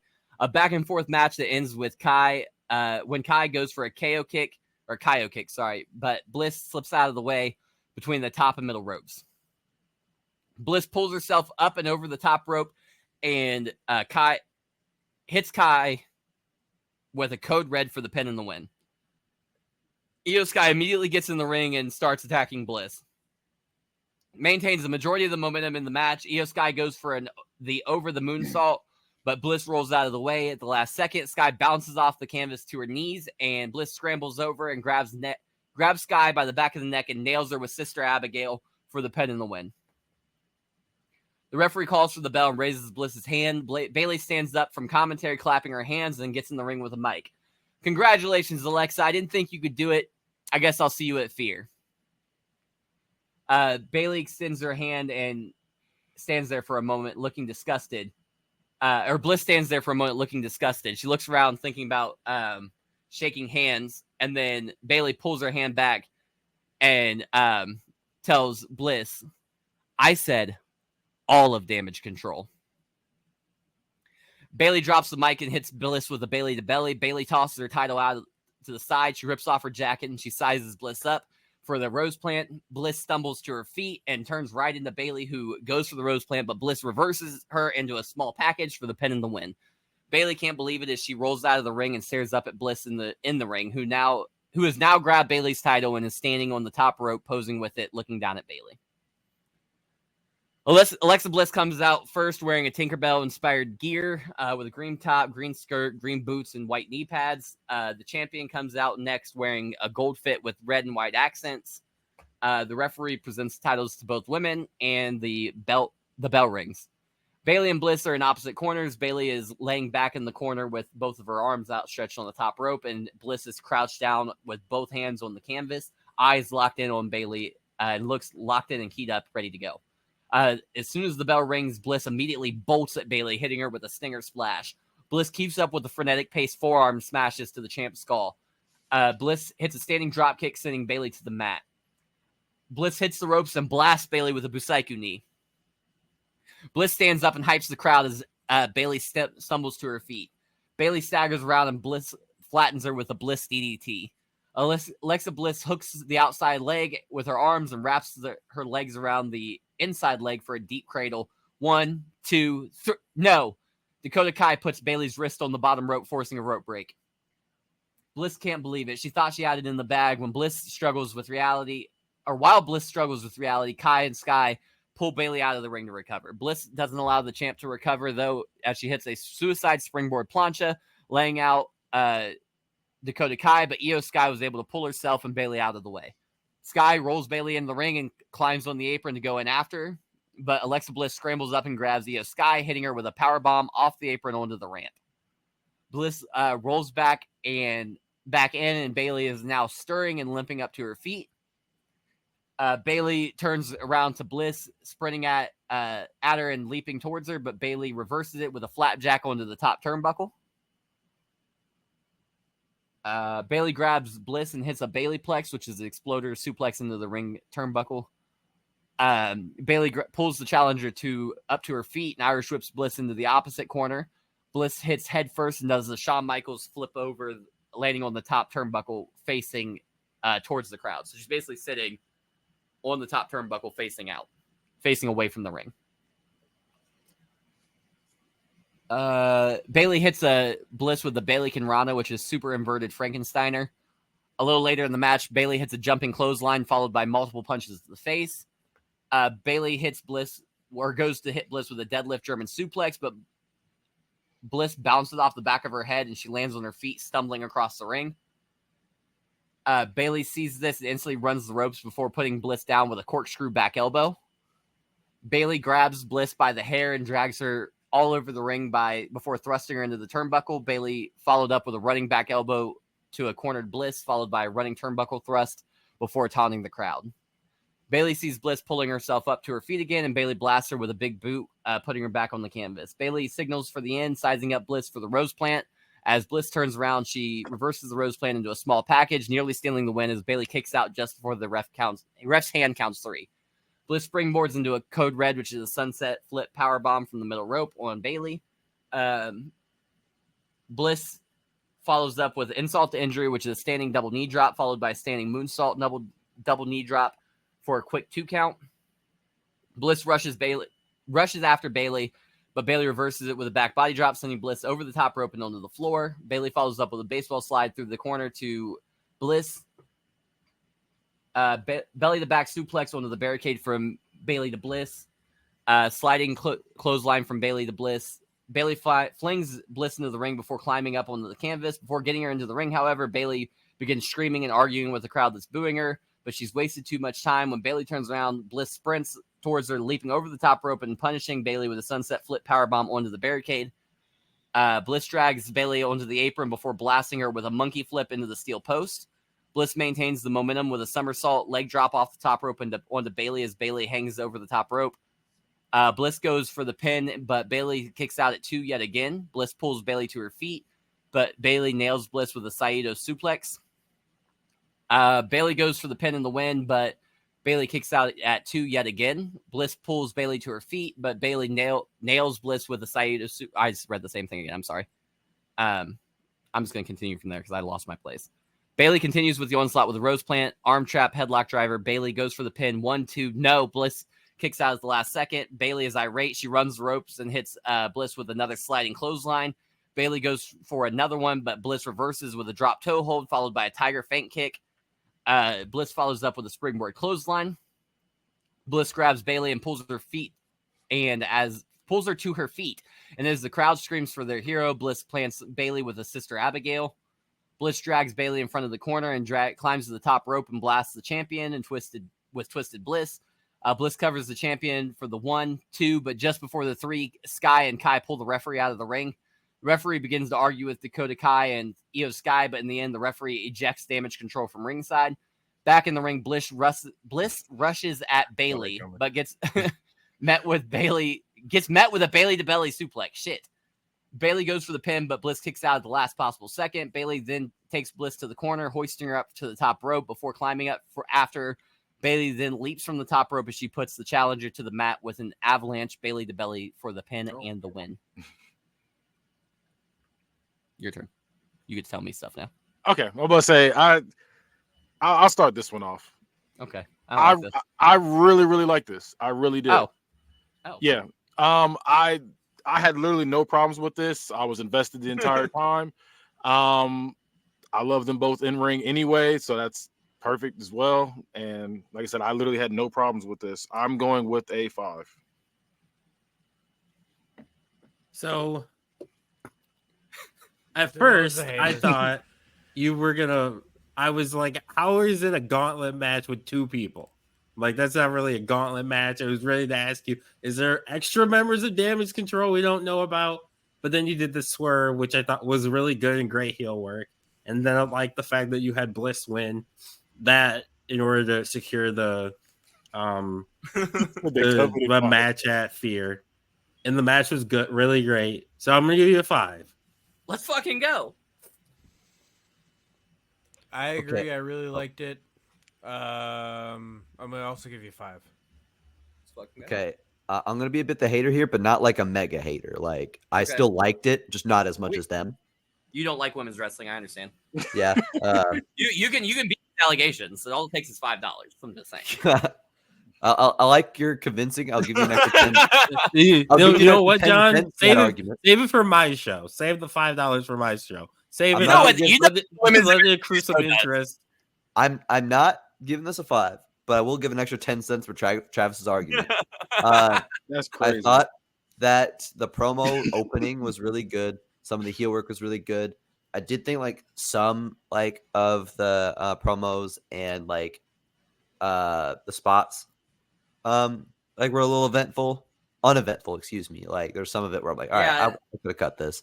I did bell to bell for this, and I regretted it when I was going through it just now, but I'm still trying to tweak how I'm writing it. So. Yeah. Which I appreciate the work you're putting in. I'm going to give this I had it at a 3.75. I'm going to give this a 3.85, give you the extra 10 cents to beat the allegations. Sean Paul is spreading the allegations. This is the breaking news. That doesn't. You can't beat the allegations when it costs $5 and you don't pay $5. That's how this is breaking news. Do you guys know the women's match on this card? No. Let's say all I gotta do is give that 115. I don't think so anyway. Save it for my show. Let it accrue some interest. Yeah, let's see what. Maybe make it a racist women last show. Let's see what he does next. What did he give me? A 4.85? 3.85. 3.85. That's what he said, right? He said 3.85, right? That's so much. That's so far away from what I said you needed to do to beat the allegations. That's disgusting. I'm spreading. You know what, Sean Paul? Spread those. Shut up. Sean Paul, I need you to be Paul Revere with this. I need you to ride on a horse down the countryside, screaming that John does not like women's wrestling. Bro, you got a 3.85. That's a good score. The rhythm to that would be wild. I don't even know how you do that. If you gave my whole show John hates 3.85, I'd women's have a better show. wrestling. John hates women's wrestling. All right, so we got a segment now. We got 2 more segments in the match. That's it, okay? So this shouldn't take too much longer. The match is kind of long, though. I ain't gonna lie to y'all. You're actually on a good pace for you. We're only at this is actually pretty good, yeah. Right, nobody said anything. He said, "You know what? I lied." He says that in the match. I didn't lie. I said we got 2 segments and a match. Got The along, match though. is a little long. The match is a Got little along. long. I can't It's lie. gonna be it's gonna be an hour and a half match. All right. So backstage, we see Steve Austin get ready for his match in his locker room. He seems locked in and ready to go as he wraps his wrists. Off screen, we hear a familiar voice shout out, "If you think Stone Cold Steve Austin is going to open a clam of whoop tail on Maxwell Jacob Friedman, well, then give me a shell, yeah." Hell yeah. Austin looks annoyed as he rolls his eyes and shakes his head as the camera pans and reveals Shark Boy standing next to Austin. Austin shakes his head again before asking, "Now, boy, what the hell are you doing?" Shark Boy looks at Austin perplexed with his arms out. "What do you mean? What? Steve, I just wanted to tell you. What? Steve, listen, I'm here just here to tell you. What? Ah, Shell. Steve, I'm trying to tell you. What? What? What?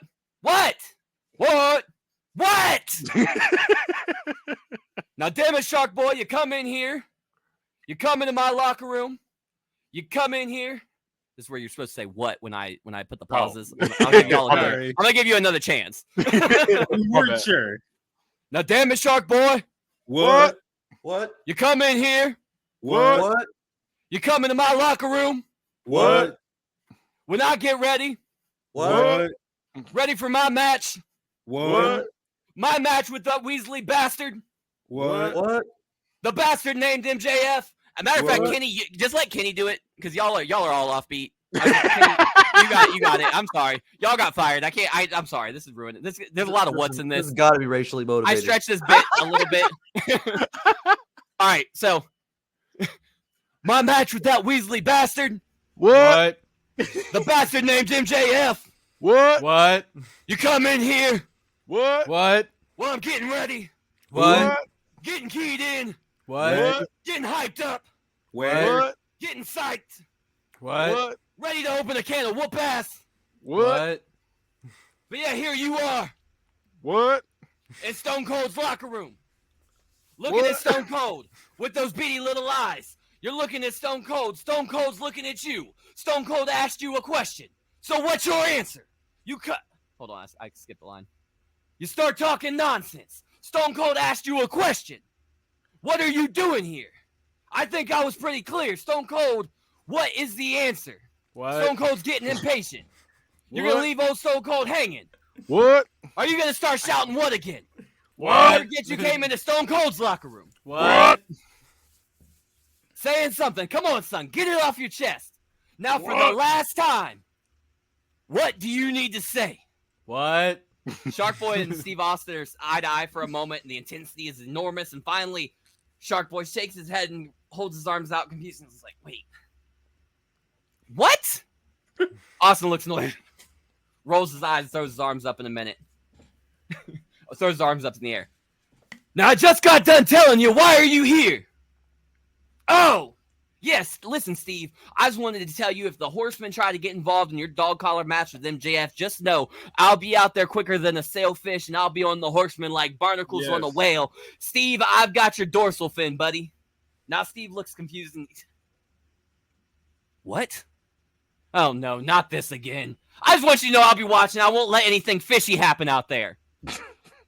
Austin looks at Shark Boy and says, "Thanks, but no thanks. Stone Cold Steve Austin rides solo. He doesn't team up with Finding Nemo cosplayers. Now let Stone Cold get his mind right before his match." Steve Austin walks away while the camera remains on a confused Shark Boy as the screen fades to black and he's scratching his head. All right. You got a 5 out of me. I'm ready for this tag team. I'm ready for it. I know it's coming. I'm ready for it. Yeah. Hey. I will say you did get a little rock in there at one point. It started to turn a little rockish from Stone Cold. Oh, I took the what thing a little too far, and I realized that reading it, but like on paper, it felt like it was the perfect amount, and I cut some from what y'all heard. I say I learned my limits probably like, I don't know, like 5. Yeah, I was gonna say I'm not doing that many again. Travis, hurts. Y'all might have to go back and correct this because I can't remember if I spent my $5.50. But if I did not spend my $5.50, this gets my $5.50. Let's fucking go! If you didn't put it on Abe Lincoln, you didn't use it. Okay, I don't double think check. he used Double it. check. Double check. I Abe don't think Lincoln. he used it either. Okay, But, there's someone my can $5.50. Only 5.5 for use on Abe Lincoln. So unless you use it on Abe Lincoln, And I don't think he did. I think it was Mike and Kenny that did. Right. Yeah. Okay. I gotta see. Well, then this gets my 550. I knew I was saving it for something special. Thank you, I John. love this shit. This was so funny. I and know well my done. 550 is not Yeah, available. he didn't use it. He didn't use it. My Okay. 550 is not available. My 0.0 is, and it's not this. This is a 5. Yeah, it's a 5. Mike almost made me call off work to drive to North Canton to fight. You don't even know where I live. I've been to your house. Oh yeah, you have. I was gonna say we Yeah. literally stayed at I your moved. house. Yeah. I can We had a find the cute little address if I look sleepover, hard and we enough. totally didn't make out in your living room. What? I don't Wait, know. what? That must have been What? Damone and that must have been Damone and John while I was looking at What? myself in the mirror trying to see if I was looking out. I was in I bed. was What? I was like, trying to give the forgot fans a John little was- something I'm to not gonna lie, I fan fiction forgot over. John was there. I did too, to be honest with you. Till he said that, and I said, "Wait a second," and then I was like, "No, he was there." Like, You're right. wait, yeah, John was there. I forgot. How'd y'all forget I was there? That's so I cool. didn't forget. We John. were with Damone and I were together all day that day, so I forgot Mike was there. Only It was person I my- remember seeing Damone and Joe because I was Joe for like 8 hours before I saw y'all. Yeah, I was there before any of you. I got to Mike. Wait, no, first. you're mixing up trips. Yeah, you're no, mixing no, up. they went and saw Yes, you Joe. are. No, I'm not. We went and saw Joe. We left from the Oh yeah, you're right. the, You're right. the Yeah, card you're store. right. Yeah. You're right. Okay. Are y'all? Is everybody Yeah, score? Yeah, everybody Or scored. do you need it? Wait, so did I get 5s across the board? Yeah. Yeah. Yeah, you got Yeah. 5 No. somebody, and then John gave you a 5.5. Let's fucking go. All right. Last match and then one more segment and we're out of here. The Shield are the reigning global trios champions. They take no prisoners and make no alliances beyond the 3 of them. They will take out anyone who challenges their reign. The Shield will see themselves as the greatest group in all of professional wrestling history. They aren't the only ones with similar ideals, however. So in Anarchy, Bubba Ray and Devon Dudley are in the ring for a promo segment. Devon grabs the mic. The Dudley boys are in the house and are about to turn up the heat. It's Dudley's versus Shield. I'm sorry. I've been hearing a lot of falsehoods lately. A lot of tall tales out there about who the best is. I hear all these teams talking about being the GOAT. Well, they must have grown a couple of horns and a tail because they damn sure ain't claiming to be the greatest of all time. Now, my brother, testify. You're looking at the 27 time at the mountaintop. No other team can claim to be the best when we have 27 world championships, and yours, hold on, and your chips just don't measure up. When it comes to being the best in the business, it starts with 3 and ends with D, because the Dudley boys are the beginning, the middle, and end of this discussion when it comes to being the greatest team of all time. Devon jumps in. So if any of you in the back want to lock horns with the real GOATs, Bubba Ray chimes in again. If any of you want to try and knock us off the pedestal, then step up or shut your mouths. The Dudley boys are the benchmarks for greatness. Anyone else claiming it's the same thing ain't never gonna measure up. Devon finishes the promo. All you young boys in the back, let me give you some free advice. Stick to your commandments. Thou shalt not steal, thou shalt not kill, and thou shalt not fuck with the Dudley boys. The next week, Spike Dudley finds Bubba Ray and Devon laid out in the back. Spike screams for help, and the area is swarmed by medical, referees, security, and members of the management. The week after, we get a promo from the Shield from an undisclosed location. The camera is centered on Seth Rollins, who is laughing hysterically. Then the camera gets pulled to the right side, now showing Jon Moxley with a kendo stick resting on his shoulders. There's been a whole lot of injustice on Anarchy lately. The camera gets pulled up far left and reveals Roman Reigns sitting in a chair looking smug. A lot of people running their mouths, talking about greatness, but they don't acknowledge the Shield. The camera gets pulled back to the center, showcasing Rollins again. Let's cut to the chase. The Dudley boys have committed a severe injustice to the Shield's legacy, so the Hounds of Justice taught them a valuable lesson. Moxley pulls the camera back on him. See, we ain't here for anything less than greatness, Bubba. You want to lay claim to the mountaintop, but we've been up here for a long time, and I don't think we've ever been properly introduced. Rollins snatches the camera back. So on behalf of the Shield, welcome to the mountaintop. Reigns pulls the camera towards him. Now stay out of our way, or next time we won't just take you out for the week. We'll eliminate you entirely. You can believe that. And you can believe in the Shield. The video feed ends in static. So, next wait, is the camera going back and forth like that 70s show? I'm trying to. No. Have you seen a Shield promo?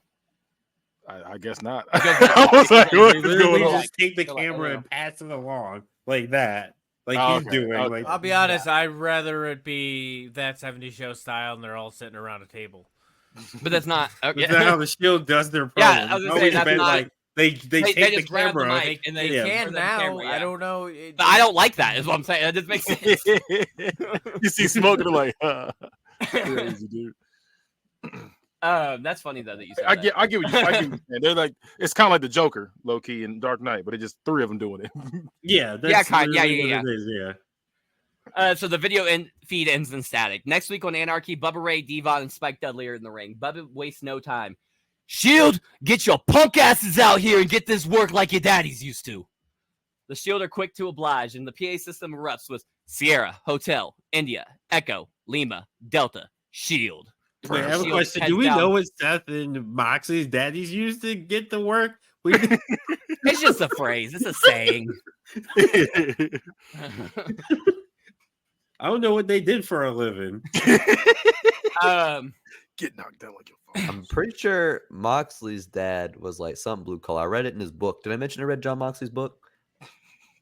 I didn't even know you could read. Keep reading, Travis. Bro, I teach in Oh public my education. god!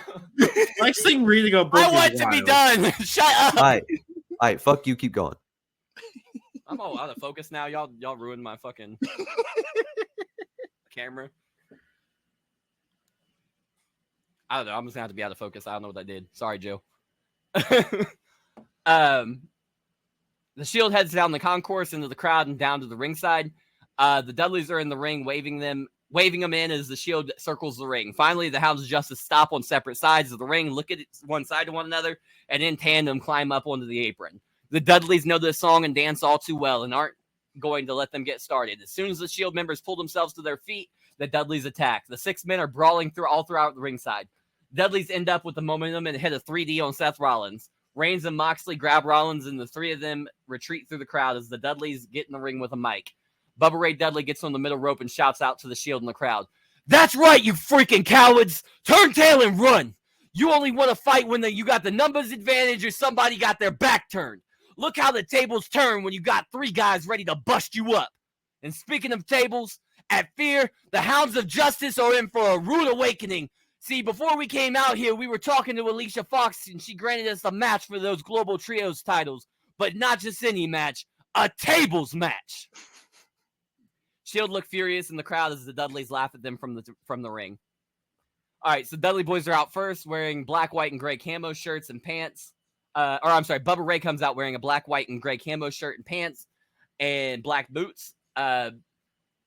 Black thick framed glasses with a white tape on the nose bridge. I said that like a good woman. I said thick. You did. You did. I was like, hey, look. I was eyeing them glasses at that point. I was like, all right now. He said them glasses must have hips. Yeah, I must have glasses better. His lower jaw started shaking. I started talking about glasses. So you say one more thing about them glasses. All right. Who said you bring them out there, Bubba? It's like the glass. All right, Devon is wearing a sleeveless. Devon is wearing a sleeveless black Dudley boy shirt. Black, white, and gray camo. Black, white, and gray camo pants. Black boots, white thick frame glasses with black tape on the nose bridge. And Spike is wearing a sleeveless black Dudley boy shirt. Black, white, and gray camo pants. Black boots, black thick frame glasses with white tape on the nose bridge. Spike Lee's getting murdered this match. I know he is. So he's getting murdered. They tossing his little ass. I already know what's coming. The Shield make their entrance through the crowd wearing their signature Riot gear. Also, I haven't taken my gummy yet. Kenny just funny. The Shield make their entrance through the crowd wearing their signature Riot gear. As the Shield are making their entrance, Bubba Ray Dudley smacks the chest of his brothers, points at the Shield, and points at the Shield in the crowd and shouts, "Let's get him." The Dudleys leave the ring and storm into the crowd. Moxley and Rollins drop their belt and sprint towards the Dudleys. Bubba Ray and Moxley lock horns and start exchanging right hands.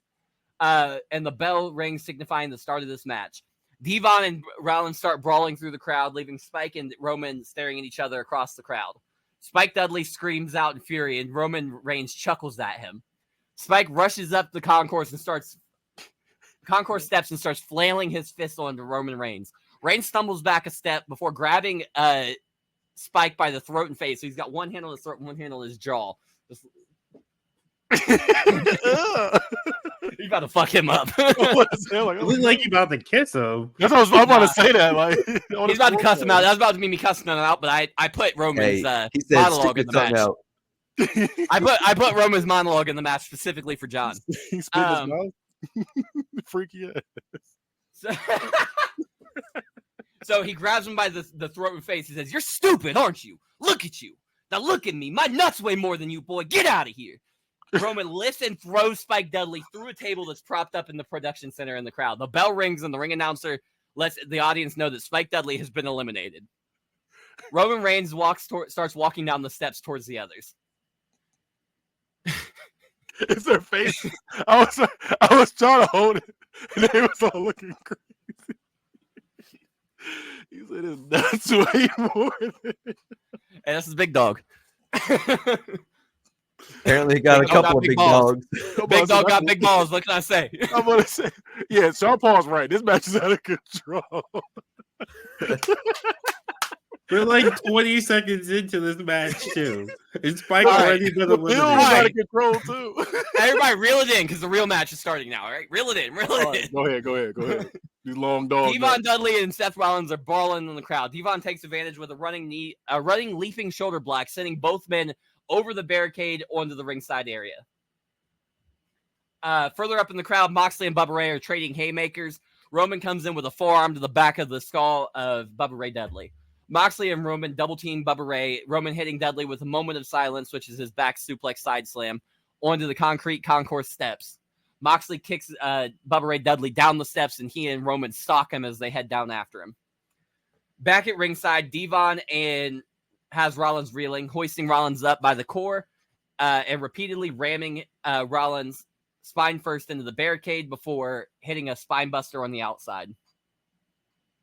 Moxley tosses Bubba Ray Dudley over the barricade and then stands up on the barricade. Moxley puts Bubba Ray Dudley into a powerbomb setup position. Moxley shouts out to Devon, taunting him with Bubba's lifeless body. Devon Dudley runs over to stop Moxley, but gets flatlined by a spear from Roman Reigns coming out of nowhere.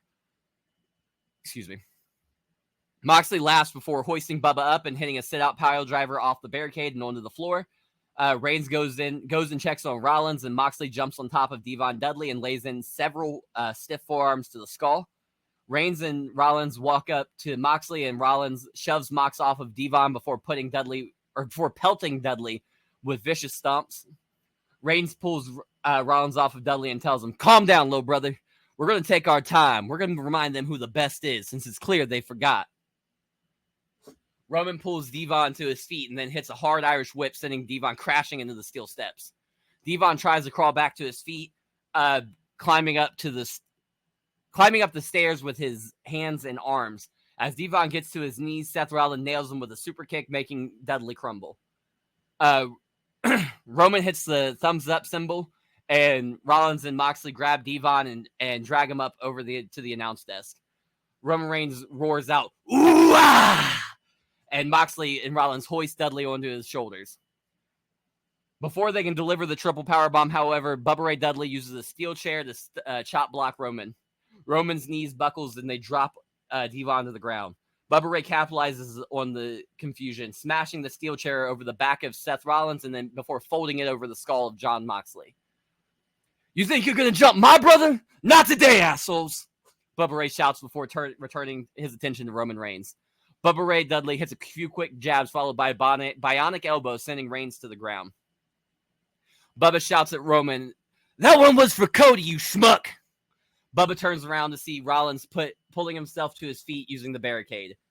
Bubba runs over and nails Rollins with a big boot, sending Rollins tumbling over the barricade and into the crowd. Bubba helps Devon to his feet, and the two hug before Devon goes after Moxley and Bubba heads after Roman. Devon hits a swinging neckbreaker on Moxley on the outside, and Bubba Ray Dudley hits Roman with a Bubba cutter. The Dudleys beat on Moxley and Reigns on the outside, brawling throughout the ringside area. The Dudleys double Irish whip Roman Reigns into the steel steps before throwing Moxley in the ring. Bubba Ray and Devon go in after Moxley, and Bubba hits a Bubba bomb, and Devon climbs to the top rope. Bubba Ray lifts Moxley's legs, and he and Devon exchange a "What's up?" And Devon hits a diving headbutt to Moxley's groin. The Dudleys circle the ring, absorbing the cheers from the crowd before meeting in the center again.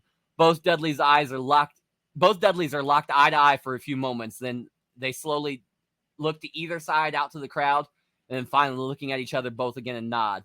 Bubba then shoves Devon in the chest aggressively and shouts in tandem with the crowd, "Devon, get the tables!" Devon Dudley rolls out of the ring and goes to get under the ring to find a table. As he is searching, however, Rollins comes out of nowhere and hits a vicious curb stomp. Bubba Ray tries to rush over to help him, but he is attacked from behind by Roman Reigns with a stiff forearm to the back of the head. Rollins rolls in the ring and joins in on Reigns' onslaught on Bubba Ray Dudley. Soon, Moxley pulls himself back up and starts laying into Bubba Ray as well. Moxley pulls Bubba to his feet by his skull before nailing him with a running bulldog. Roman grabs Bubba by one hand and jerks him to his feet. Bubba is out on his feet, Roman resting his body weight on Roman Reigns, who is laughing at him. So like how Sami Zayn was holding Kevin Owens in the War Games match, where he's like just dead, not being held up. That's what Roman's doing to Bubba Ray.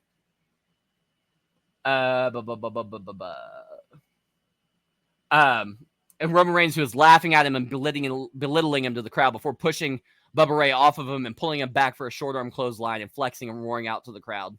Rollins follows up with a running shooting star press. Reigns pulls Bubba back up to his feet before throwing him on his shoulders for a Samoan drop. Roman Reigns wipes his hands with a look of disgust and disbelief. "This is your GOAT? This is who y'all love? They not built like us. They don't got the juice like us." Moxley dives on Bubba Ray and starts laying in with stiff elbows to the skull. Rollins climbs to the top rope and Reigns drags Bubba in front of the corner. Rollins leaps into the air, nailing Bubba Ray Dudley with a Phoenix Splash. The Shield paced the ring around the lifeless body of Bubba Ray Dudley before standing over top of him, facing the hard cam. All three members of the Shield put their fist out over the body of Bubba Ray Dudley, but the gloating doesn't last long as Devon Dudley and the lead pipe he found under the ring remind them the match is not over. Devon comes out of nowhere, smashing the lead pipe on the spine of Rollins. Devon continues his assault, blasting Reigns in the midsection with the steel pipe, and then Moxley is able to get his hands on Devon without taking a shot from the lead pipe. Moxley attacks Devon with wild punches to the head, causing Devon to drop the pipe and go reeling into the corner. Moxley is wailing on Devon in the corner, but finally Devon regains his composure and answers back with a big right hand, sending Moxley head over heels backwards. Moxley gets up and is sat back down with another big right hand. This continues 3 more times. So every time he hits him, he takes a back bump, basically. Finally, Moxley gets up and Devon hits him with a snap scoop power slam. Roman is back on his feet and he attacks Devon Dudley with a few big forearms, but Devon answers with some stiff strikes of his own, getting the momentum on his side when he kicks Roman in the knee that Bubba Ray Dudley injured earlier in the match. Devon grabs Roman and hits him with a saving grace DDT. Devon stands up and taunts with the crowd, feeding off the cheers. Rollins stands up and stumbles to the center of the ring, jawing back and forth with Devon, but he doesn't see Bubba Ray Dudley is back on his feet.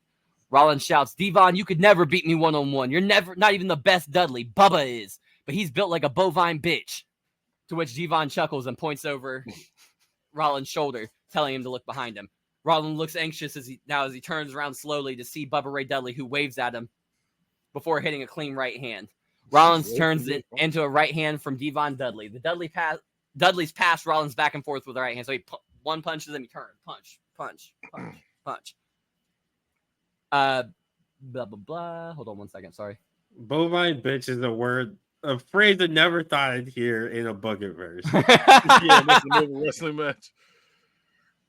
The Dudleys pass Rollins back and forth with right hand punches back and forth until finally Bubba Ray Dudley grabs Rollins and hits a Bubba bomb on him, sending Rollins out of the ring. Bubba Ray Dudley grabs Roman Reigns and Devon grabs Moxley and the Dudleys hit tandem stump puller pile drivers. Dudleys then pull both men back up and hit stereo power bombs on them. Dudleys have the momentum on their side, and they're not squandering a second. They pick Reigns and Moxley up and Irish whip them into the ropes and the opposite sides of the ring.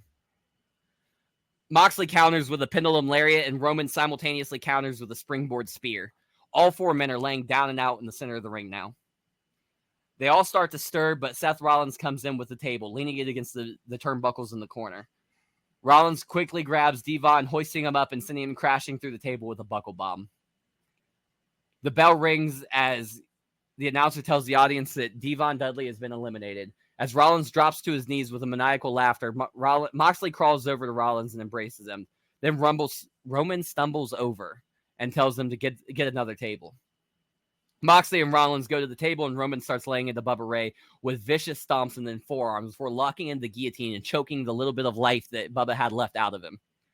Moxley and Rollins set the table up in the corner, and then Roman drags like in front of the corner. You know what I mean? Like in front of the turnbuckles.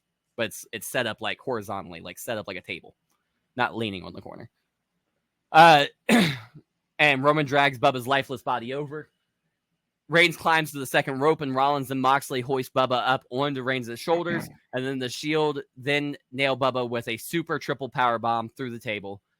The bell rings announcing the Shield is the winners as they stand over Bubba Ray Dudley with all their fists in unison. So okay, so refresh my memory. Did the Dudleys get a elimination at all? Nope. Okay, I thought so.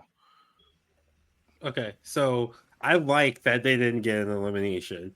So I wanted to go one of two ways.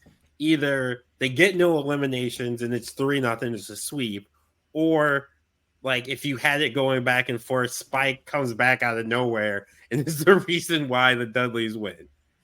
That's the directions I wanted you to go, and I'm glad you went with the one. Like the one would have been funnier, but this one I like better.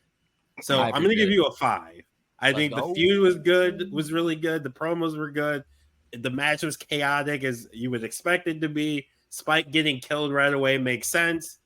And then like the Shield using the numbers advantage, they had it pretty much from 20 seconds into the match. Them managing to, and you kept the Dudleys still looking strong because they did almost eliminate they held their own for a good 30 minutes ish. Yeah. I'm assuming with down 3-2, but in the end, numbers it's a numbers game. Shield, they win, go home, goated. I couldn't said it better myself. Give it a 5. I'm gonna be the hater compared to them. I still like it. It's like earlier where I still like the match, but it's not perfect to me. I actually don't like the 3-0 sweep. I figured I'd get some mixed reviews on that, so that's fair. And then the other thing I don't like, and you know, I was probably gonna say this too. They were yapping too damn much during that match. Well, that's the thing is Roman and Bubba Ray are both monologue merchants. They're gonna talk. They're gonna talk. They are. I love that you said monologue merchants. They was talking that shit. Travis, you're getting an extra 5 cents for saying monologue merchants because that sounds like something I said. You do say that. I took that directly from you, but thank you. Well done. I'll keep my 5 cents. So now you got $4.05. $4.05. Yep. I'll take that. Y'all hater scores are, for the most part, are better than most people's nice scores. So I'll take. They're better than your nice.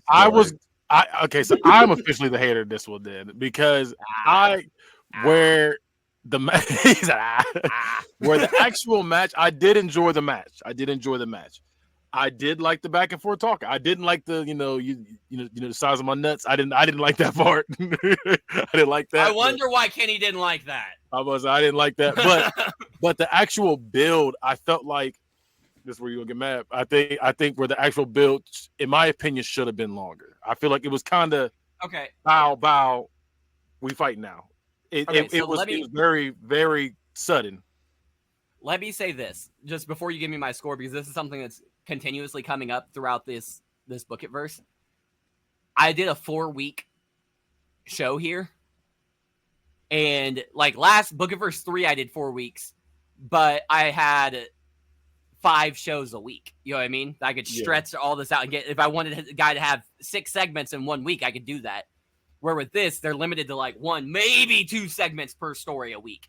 So I think what I'm going to do is I'm going to make it 6 or 8 week builds. But continue. I'm sorry. I think it's not even that. I just think the actual so instead of just saying stretch it out the build for longer over more weeks, I'm saying have them do more in their time when they have their segments. I'll say that's what I'll say. I think that's the way I'll go about it, because it wasn't bad. I just felt like it needed more in the actual build is what I'll say.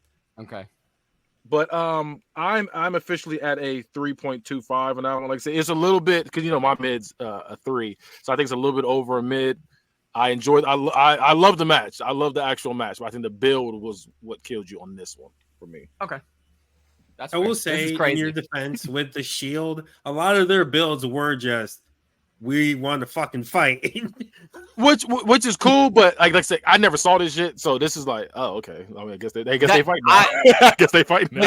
The Shield's whole gimmick was that we're gonna cut promos in shadowy, undisclosed locations that you don't know where we're at, and then you're gonna hear our music and you better shit yourself because we're coming out to jump you. And it doesn't matter if you're a good guy, a bad guy. Like they would just show up multiple times throughout the show and just beat the fuck out of everybody and leave. Like that. No, there's not been a more dominant faction in wrestling. Period. Like even with the bloodline.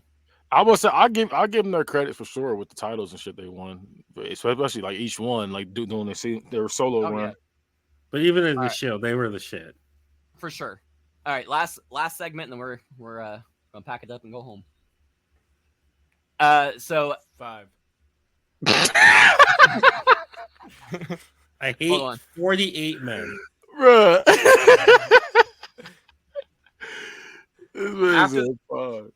After that match, we hear Can You Feel Me by Drew Down come over the PA system, and out comes the reigning World Wrestling Association Tag Team Champions, the Pound Town Gangsters. Yeah. Who's in there? Who's in that group? Mike Hawk walks out wearing a black leather open vest with the PTG logo on the back, with multicolored wrestling trunks, black assless chaps with tassels, and black boots. Oh shit! That nigga's got assless chaps. Albie Cummings comes out, is wearing a shirt cut into a crop top, a kung fu style headband with PTG logo on the front, multicolored wrestling tights, and black boots. Yeah. Their manager Zig69 leads them to the ring as they gyrate for the crowd. Zig is wearing his signature hot pink 3-piece suit with a black shirt and a zebra print tie, and is carrying his signature mic stand to the ring. When the 3 of them get in the ring, Zig sets the mic stand in the center of the ring and starts cutting a promo. Now, all of you inbred idiots, listen up! You're all lucky to be in the presence of the top tag team in the World Wrestling Association. Now, we all know you Buffalo bimbos want to leave your men, if you can even call them that, to get your hands on one of the biggest packages in the game, the PTG package. But that's not why we're out here. Mike Hawk grabs the microphone. I know you idiots are some of the most uneducated pieces of trailer park trash in the world.